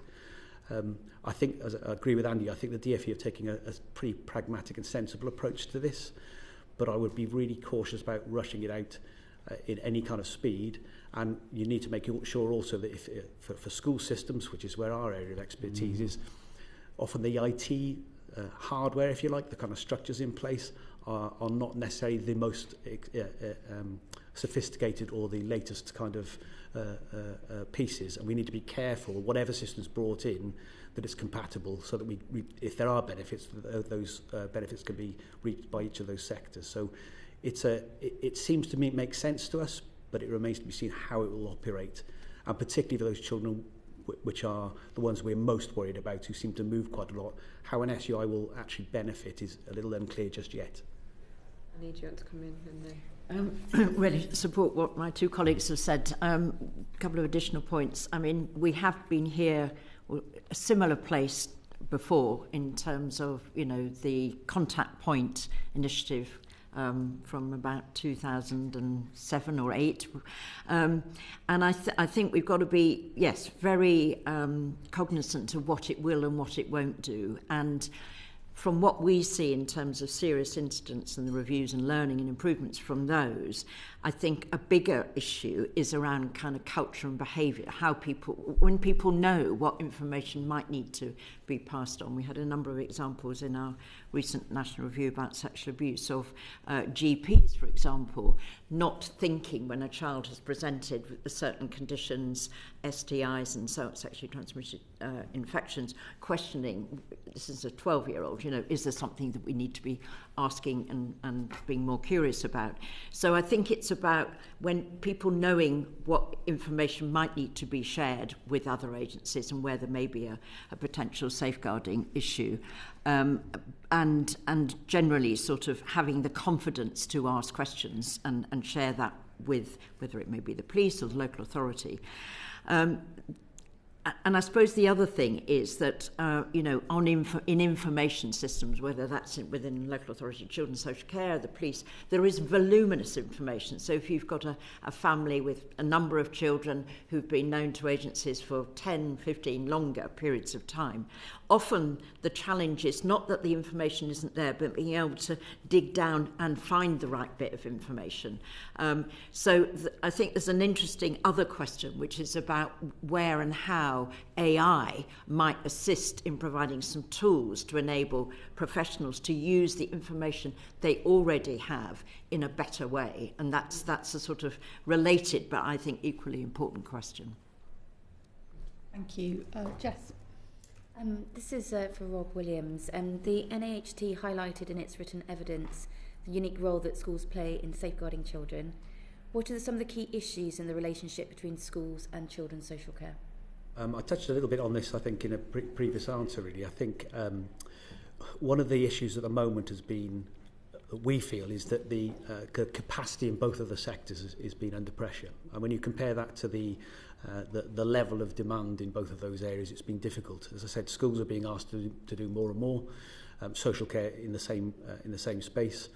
And I say much of the frustration, I think, has stemmed from neither education or social care feeling they have access to sufficient resource to manage the level of need, as well as being able to put in place the early intervention work that both wish to. I think one of the things we've seen as well is, our members reported on, is this kind of raising of thresholds, which has been a real concern. Children who in the past would have met thresholds for intervention don't seem to be so often, and that's just a reflection of capacity, I think, which makes sense. An example was Ofsted Care Quality Commission and His Majesty's Inspector of Constabulary Fire and Rescue Services in 2023, finding cases where families should have been stepped up from early help to statutory social care earlier than they were because of the risks to the children, and also the variations in different areas too. So I think the number of children now not meeting the social care thresholds creates an increasing burden on schools, and I think that then creates the tensions. As I say, many of whom would have reached thresholds in the past, and the problem, it then leaves schools to try and navigate the kind of support that's required when they're not specialists in social care. My specialism, school leader specialism, is in education. We have an absolutely critical role to play in safeguarding child protection. That's indisputable. But when we turn for additional support and specialist help, that's where people are really relying on it. And we're seeing both in social care and in health this is becoming an issue because of the capacity at the moment. Other things, like the increase in child poverty, appear to be having an impact in terms of the number of families and children who require this sort of support. One of the other things to note as well is there's been a frustration for some of our members is the kind of time-limited nature of some of the interventions from social care, and the fact that that can sometimes end a little bit sooner than some of our members think it should. Again, we're pretty sure that's because of capacity and ability to carry that on. The problem, of course, then is you'll have schools working with those families, and then often they'll have to re-refer the families again later, which is probably not, going back to the point made earlier, is probably not a cost-effective way of dealing with the children and families either. Some families will need that ongoing support, but you do wonder whether a little bit of a longer intervention and staying and monitoring for a little bit longer could mitigate the numbers that require that in the longer term. So yeah, that's kind of where we're at the moment. And I think it's a frustration shared because ultimately both sectors want the same thing. They want to be able to provide the support for their children and young people as and when they need it in the right places. Thank you. The Children's Wellbeing in Schools Bill would require education settings to be automatically included in safeguarding arrangements. Should the bill go further and make education a fourth safeguarding statutory partner, as recommended by the Independent Review of Children's Social Care? I'm happy to answer that as well if you want to start with it. So we welcome the work of the Independent Inquiry into Child Sexual Abuse and Professor Alexis Jay's invaluable work. And we absolutely agree that education must be involved in providing that critical information into strategic decisions about child protection and safeguarding. I guess our concerns would be how an individual person could be able to take on that statutory role and have such a detailed knowledge of such a diverse sector as schools. If you consider early years settings, primary schools, special schools, secondary schools, outdoor education centres, alternative provision, I can go on and on. It's such a diverse sector.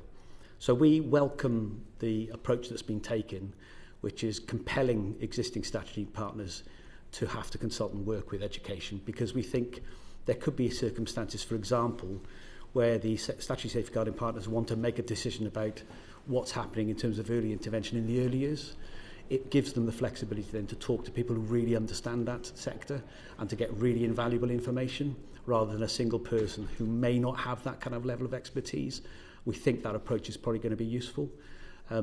It still places a burden on education to be able to deliver that, but I think in that way it'll be focused and you're more likely to get the kind of quality of information that means the partners can make really good decisions that are likely to work with that sector because they fed in crucial information. Thank you. Yeah, just to I kind of agree with what Rob has said there. I mean, clearly schools are a vital partner and the eyes and ears of a safeguarding system, and there's a lot of evidence around the protective role that schools play for children in the system. They see children and young people every day, apart from school holidays, of course, Rob, but they have a really key role. I think drawing education settings closer into multi-agency partnerships is absolutely the right thing to do. But as Rob's reflected on, there are some real practical barriers in how you do that in a way where you could have one person representing what could be hundreds of different schools and early year settings, particularly in some of the larger counties where you've got a real proliferation of different settings, from early years right through to kind of post-16. It's not the same as, the police representing police on masses or or health, even in terms of integrated care board representation. So I think it's going to be really interesting to see what comes out of the different ways in which education can be represented on the masses that are currently being trialled at the moment, and we wait to see with interest what the learning is from that, and hopefully we can draw upon that going forward. So I think it feels like a pragmatic, proportionate position to take at this juncture, pending the outcome of just seeing how it works, rather than a kind of, one size fits all. It's not going to fit. Annie? Yeah, I mean, support what Andy and Rob have said, and I think one has to be a bit pragmatic for all the reasons that Andy's just explained. It's not one organisation, one accountable body.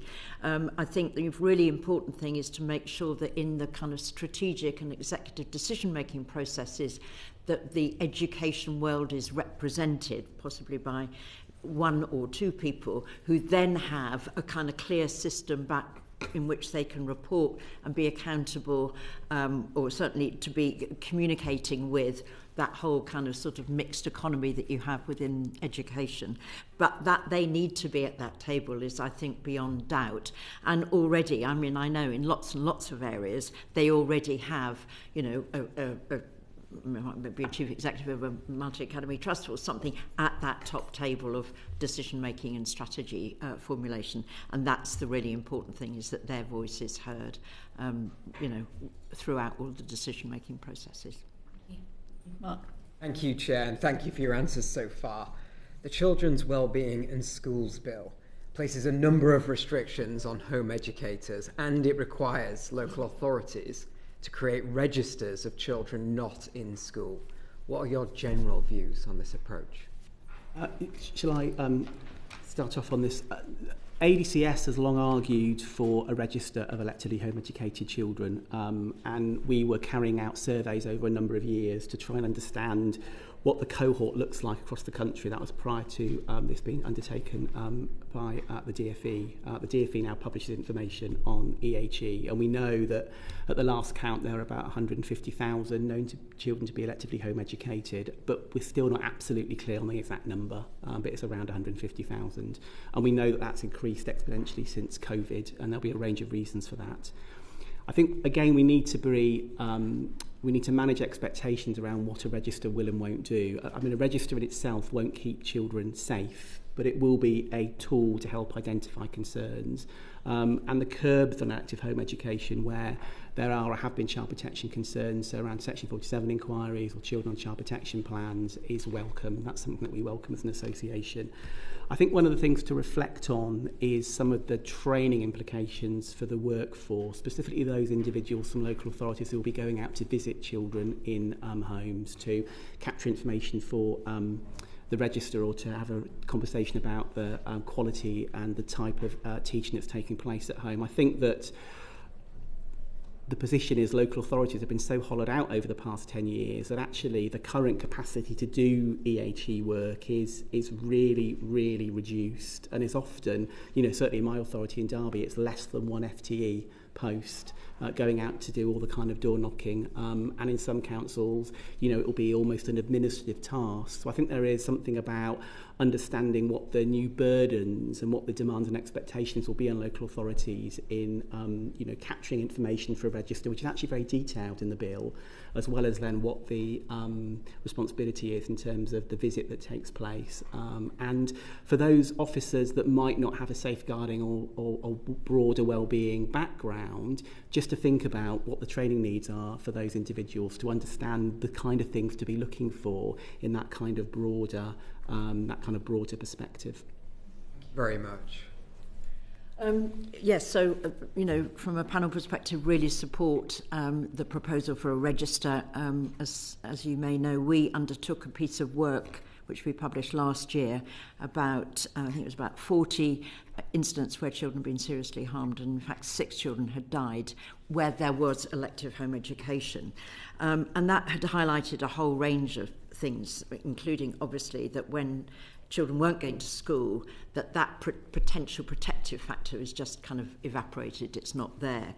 But also that other professionals, GPs, hospital professionals don't really always understand what elective home education means. And of course we have at the moment a system where if a child is being electively home educated, they can disappear from sight of agencies. So really welcome the fact that there will be a register. It's obviously been a debate that's kind of raged for some time, so I think it's really important that it is now progressing. And also we think that the provision about children who are subject to child protection plans, that they have to have the consent of the local authority is important. The Section 47 provision, I think, is a slightly interesting one, because Section 47 investigation, so that's when there's an investigation about an allegation of abuse or neglect, tend to be quite short, take place over quite a short period of time, sometimes days, sometimes just a week or so. So there's something for me really about what additional benefit that will do, because if a child was the focus of a Section 47, there would be an outcome to that fairly quickly. And so I think just thinking through the consequences and the benefits of that is something that could be usefully done. I think the sort of the final kind of area where there's going to need to be quite a lot of very clear guidance and thinking is about this phrase about the local authority's duty to consider the home environment when determining whether or not a child should be required to attend school. The people who will be undertaking that work will primarily be elective home education officers, usually working in the education part of a local authority, and they won't necessarily have deep and safeguarding knowledge and expertise. They should have obviously the sort of, you know, the foundation stones and the foundation knowledge.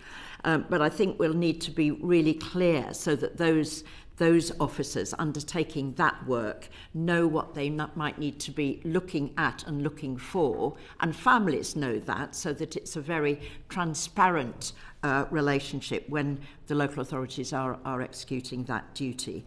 So I think there's quite a lot of detailed work on the implementation of this element of the bill that will need to be undertaken before we can be confident that it's going to address the kind of situations that people will be very concerned about. Absolutely. Any final comments, Rob? It's a long way to change, and we welcome it too. Yeah. I guess the thing that we want to note is, from our position, obviously, elective home education, we believe is an informed choice, and we want to stress the importance of parents being really well informed when they make those sort of decisions, I guess, and that's where local authorities will need resource and others to provide that support too. We think if it's implemented well, that it should help protect against potential risks in many circumstances, but also make it possible for those who want to and are able to provide home education to still do so. So I think it's getting that balance right and making sure that, I suppose, local authorities have additional resource to deliver it, because at the moment, from a school's perspective, there feels like there's been a diminishing in what local authorities can do in terms of supporting schools. We don't want to place this burden on their existing resources without additional help. Absolutely. And just following on from that, so I've got 3 specific questions for Andy, if I may. The first is, and you've already touched on it, what resources do local authorities need to deliver this? The second is, how are local authorities going to use this information? And then the third is, what needs to be done to make sure there's a consistent approach to the register from all local authorities so we don't end up with hundreds of different approaches to data entry? Well, I think starting with your latter question around consistency in approach, I think there is something about absolutely being clear about what is being captured and why. Yes. So that everybody, or so that local authorities can then reflect on what that means around training and development for those individuals who will be undertaking the visits. The information the information contained in the bill that will be captured is very detailed, and there's probably a discourse to have around whether or not it's all absolutely necessary. But it's a starting point, and I think there would need to be real consistency and clarity about what's being collected and why.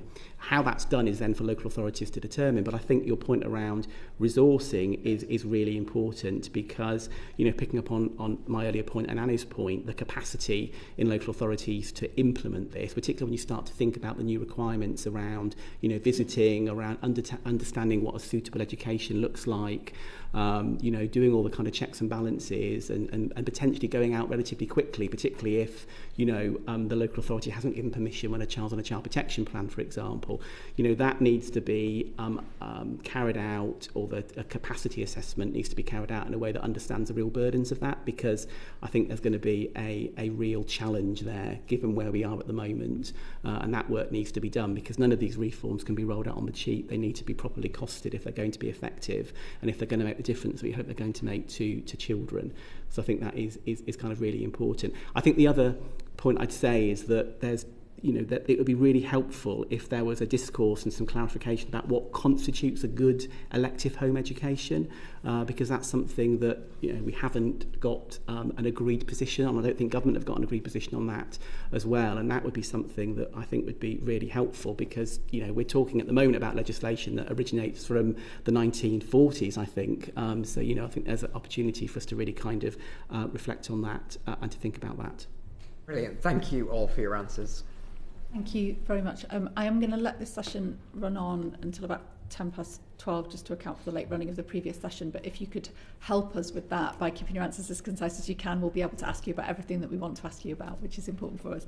I'm just going to ask Annie quickly in relation to some work that the Child Safeguarding Practice Panel has undertaken. So you found that weak risk assessment and decision making occurred in 62% of serious incidents in the last year, which is a really concerning finding. Can I ask why you think that is, whether it speaks to kind of other pressures within the system that go beyond multi-agency safeguard, multi-agency working, and what needs to be done to improve it?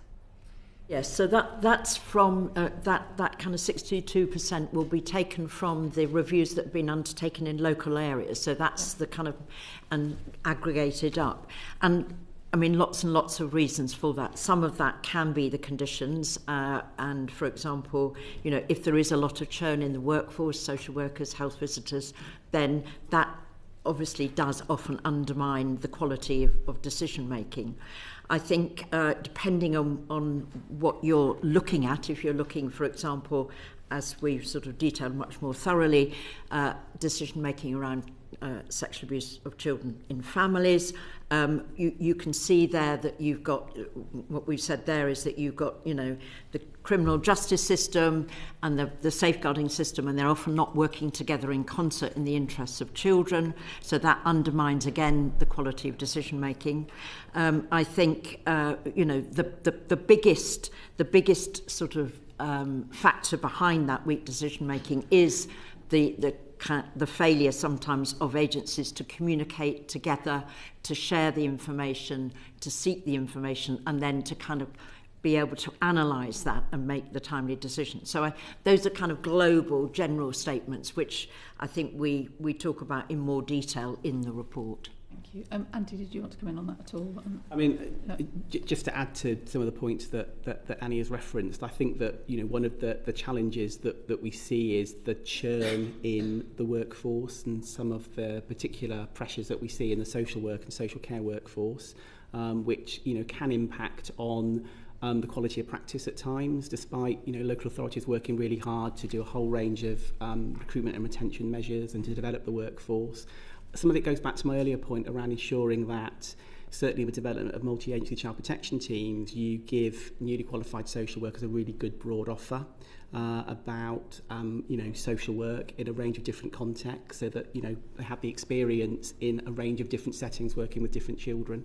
That becomes really important. And I think the measures that the government have already taken to try and tackle some of the challenges around agency social work, to try and stop the attrition of workers moving to agencies before they've had that real, thorough, post-qualifying experience, is beginning to make some impact now, and that will all start to impact on, a slowing down of the churn, and hopefully we'll see that translate through into impacts on children. I mean, certainly in my local authority area in the East Midlands, we were reflecting on the impact of some of the changes around agency social workers only at our meeting on Friday, and what we're seeing is less churn, less disruption, more agency workers moving over to perm contracts and local authorities. That will all start to impact on the quality of practice for our children. I just wanted to touch briefly on support, the relevance of other services beyond children's social care with relation to cases where there is extra-familial harm. So, I mean, I see in my constituency we have far too high a level of serious violence affecting young people, and we see cases where a child is coming to harm or at risk of harm outside of the home, and it becomes a child protection issue where, in fact, if in some cases, if additional support could be provided to the family from the housing system, for example, or through the school system, it might be possible to keep that family together. And those cases feel very uncomfortable in relation to what we now know about attachment and what removing a child from their home does to the strong bonds that there can be within a family that might make a situation worse, not better. I just wondered really quickly if you've got any observations on those circumstances.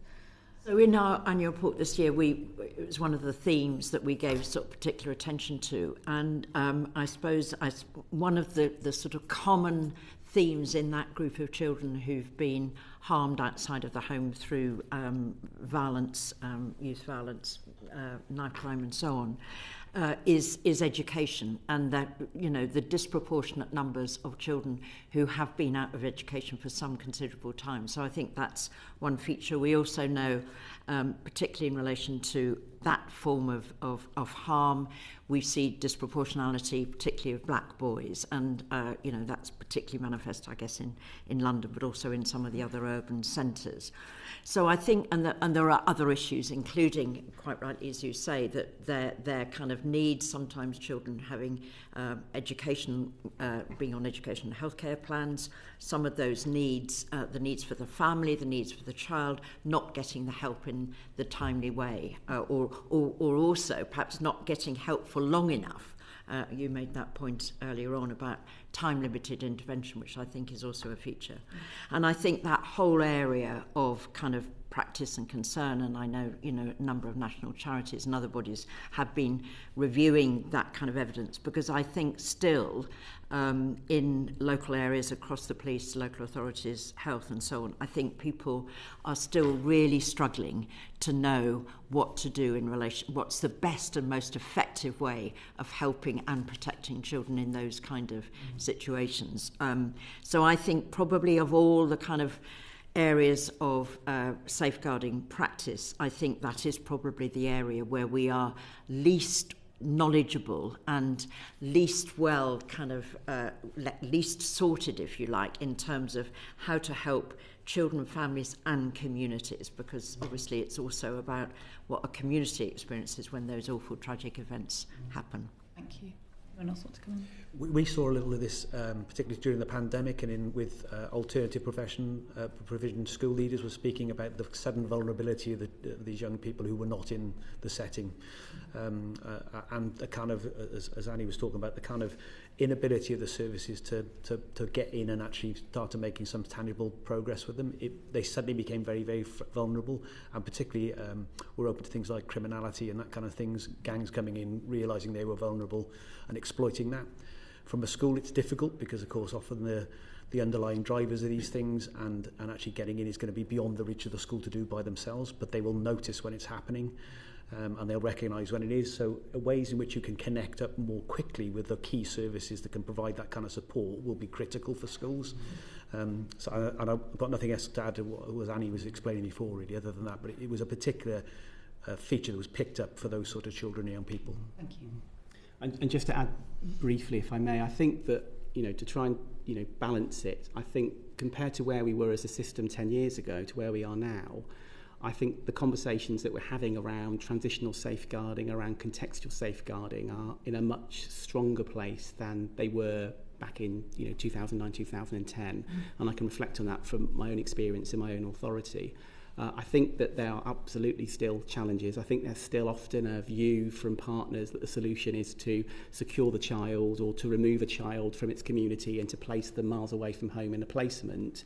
rather than to think about, you know, what the risks are around that child, how they can be managed, working with the partners as a system and working with their family. And I think, you know, there'll be a lot of issues around the reasons for that, around risk averseness, around culture, around experience and so on. It's absolutely something that we're very mindful of, but I do think we've also come some way over the past 10 years as well as a system.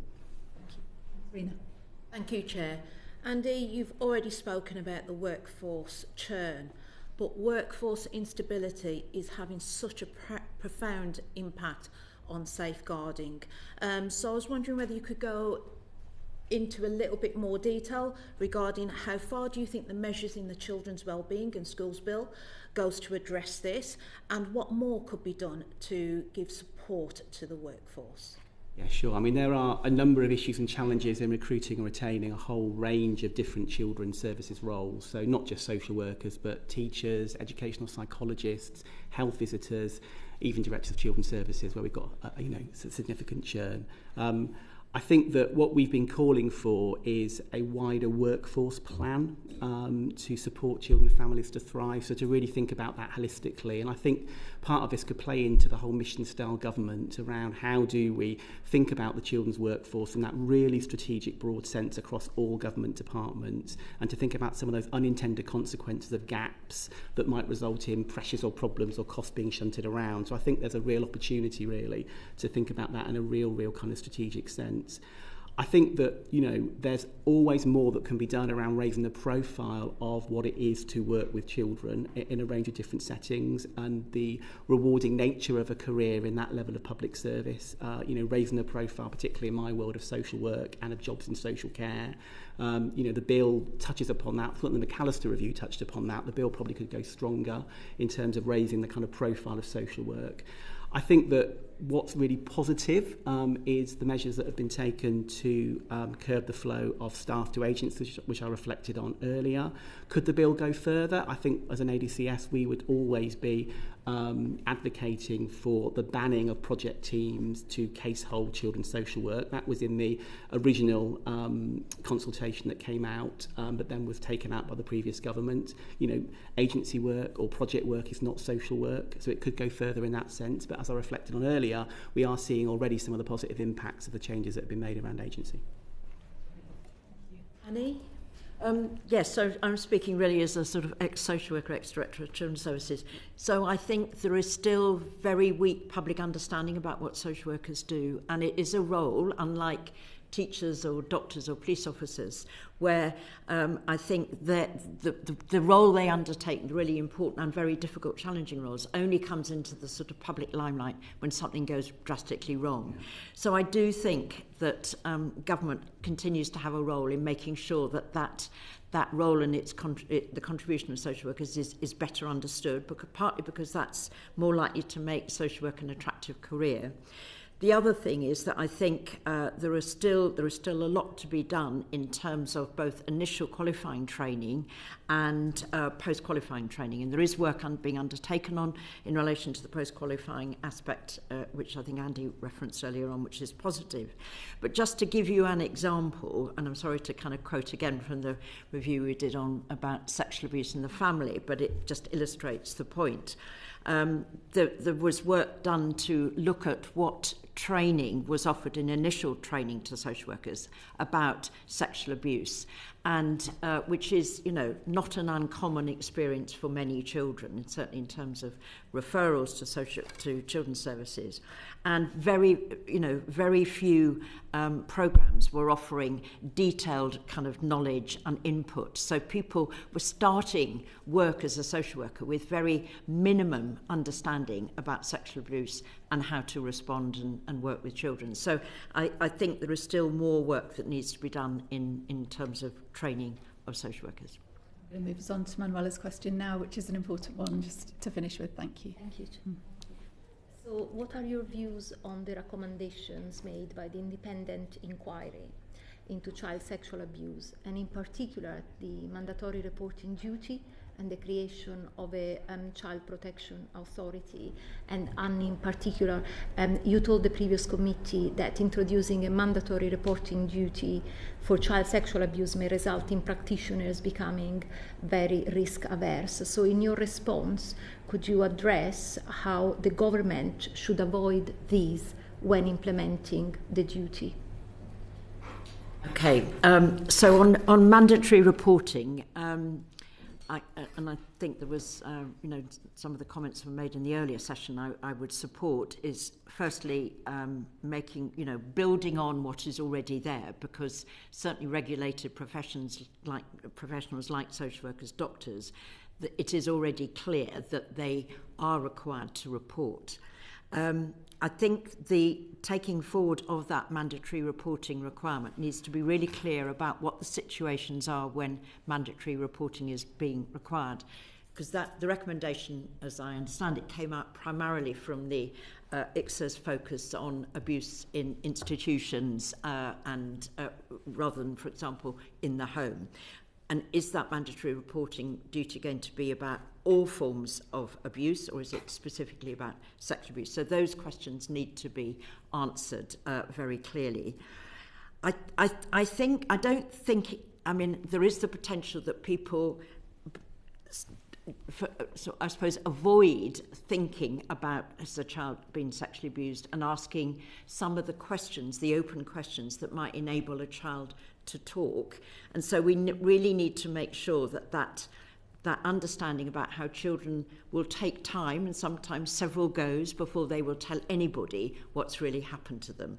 And what you don't want is people asking very sort of closed questions to children because they're conscious of this mandatory reporting duty. Children then shut down, and actually children are not then protected. So it's about thinking through really carefully how you protect children and use this duty to increase the protection of them rather than to diminish that by the behaviours of social workers and other professionals. In terms of the Child Protection Authority recommendation, it seems to me that this is a recommendation which will require some careful delineation of different options, because it could mean something quite big and bold, like the equivalent of a health and safety executive type of organisation, or it could be, for example, some additional functions and roles attached to something like the panel or some existing body. And there are going to be a range of options, but I do think that there is certainly some gaps in the architecture. So the panel's focus, and we are probably the only national independent multi-agency body that looks at child protection, but our focus is on serious incidents and on learning, and we have relatively few powers. We have a duty, but we have relatively few powers. So I think it's about really thinking through what the government would want a Child Protection Authority to do. There is lots of data and intelligence which we could better utilise to really understand what's going well in the child protection system and where there are failings and limitations. But I suppose my big plea really is to think about what is it you want it to do, and what kind of models would be best placed to deliver on those functions. I think from our members' point of view, we were persuaded that necessarily that a mandatory reporting duty at an individual level in a school was going to bring in greater protections for children and young people, because there's already incredibly robust statutory guidance for all school staff. There's clear expectations by individuals in terms of what to report when, and like Annie was explaining, the way in which children often will provide or present evidence is sometimes not as a clear disclosure that can be reported. It'll be small pieces of evidence over time. Our concern would be by bringing, if a mandatory duty was brought into schools, is all those tiny little bits of information then, to err on the side of caution, would be reported into to social care and would overwhelm the system. So could create a situation where actually it increased risks for children, because you just have a huge amount of information to wade through, and those really important ones are not then picked up as quickly as they could be. I think there's already sanctions in place in terms of schools as an organisation, so you have obviously sanctions in terms of the inspection process. if there are serious safeguarding failures, then it can have a really bad result in terms of the judgment. And also we've seen school leaders lose their jobs over safeguarding issues too. And also there are these within contracts in terms of employment contracts in schools, and breaches of contract in those senses, and in terms of safeguarding can lead to school staff, school leaders and others, again, losing their job and having disqualifications from working with children as a result of that. So we're not necessarily convinced that a mandatory duty would be adding anything to the existing situation at the moment. And one of the things we asked when we submitted a consultation to the consultation around mandatory reporting was to see the evidence that would show us how this would add to it and not cause the kind of overwhelming of the system that we were worried about. And just really briefly, I mean, ADCS has raised concerns about mandatory reporting over a number of years, so that's been a fairly consistent line from the association. I mean, instinctively it feels like the right thing to do, but practically there's a worry about the reorientation of focusing around resources, around handing reports rather than the change work with children and families that we need to do in the social care space. And that's some of the learning from other countries that have introduced mandatory reporting. And the reality is that, you know, there's already, as Annie and Rob have said, duties on professionals to refer things through anyway, through legislation and policy and practice. On the CP authority, very similar to what Annie has said, I think that we need to really understand the role, the remit, the footprint, exactly what the intention is, because it's a really busy space and there's a worry about layering things that, you know, could have unintended consequences. Need to think that through carefully. Thank you very much. Can I thank all of our witnesses for your evidence today, and members of the committee for questions as well. Order. That brings our proceedings for today to a close. Thank you.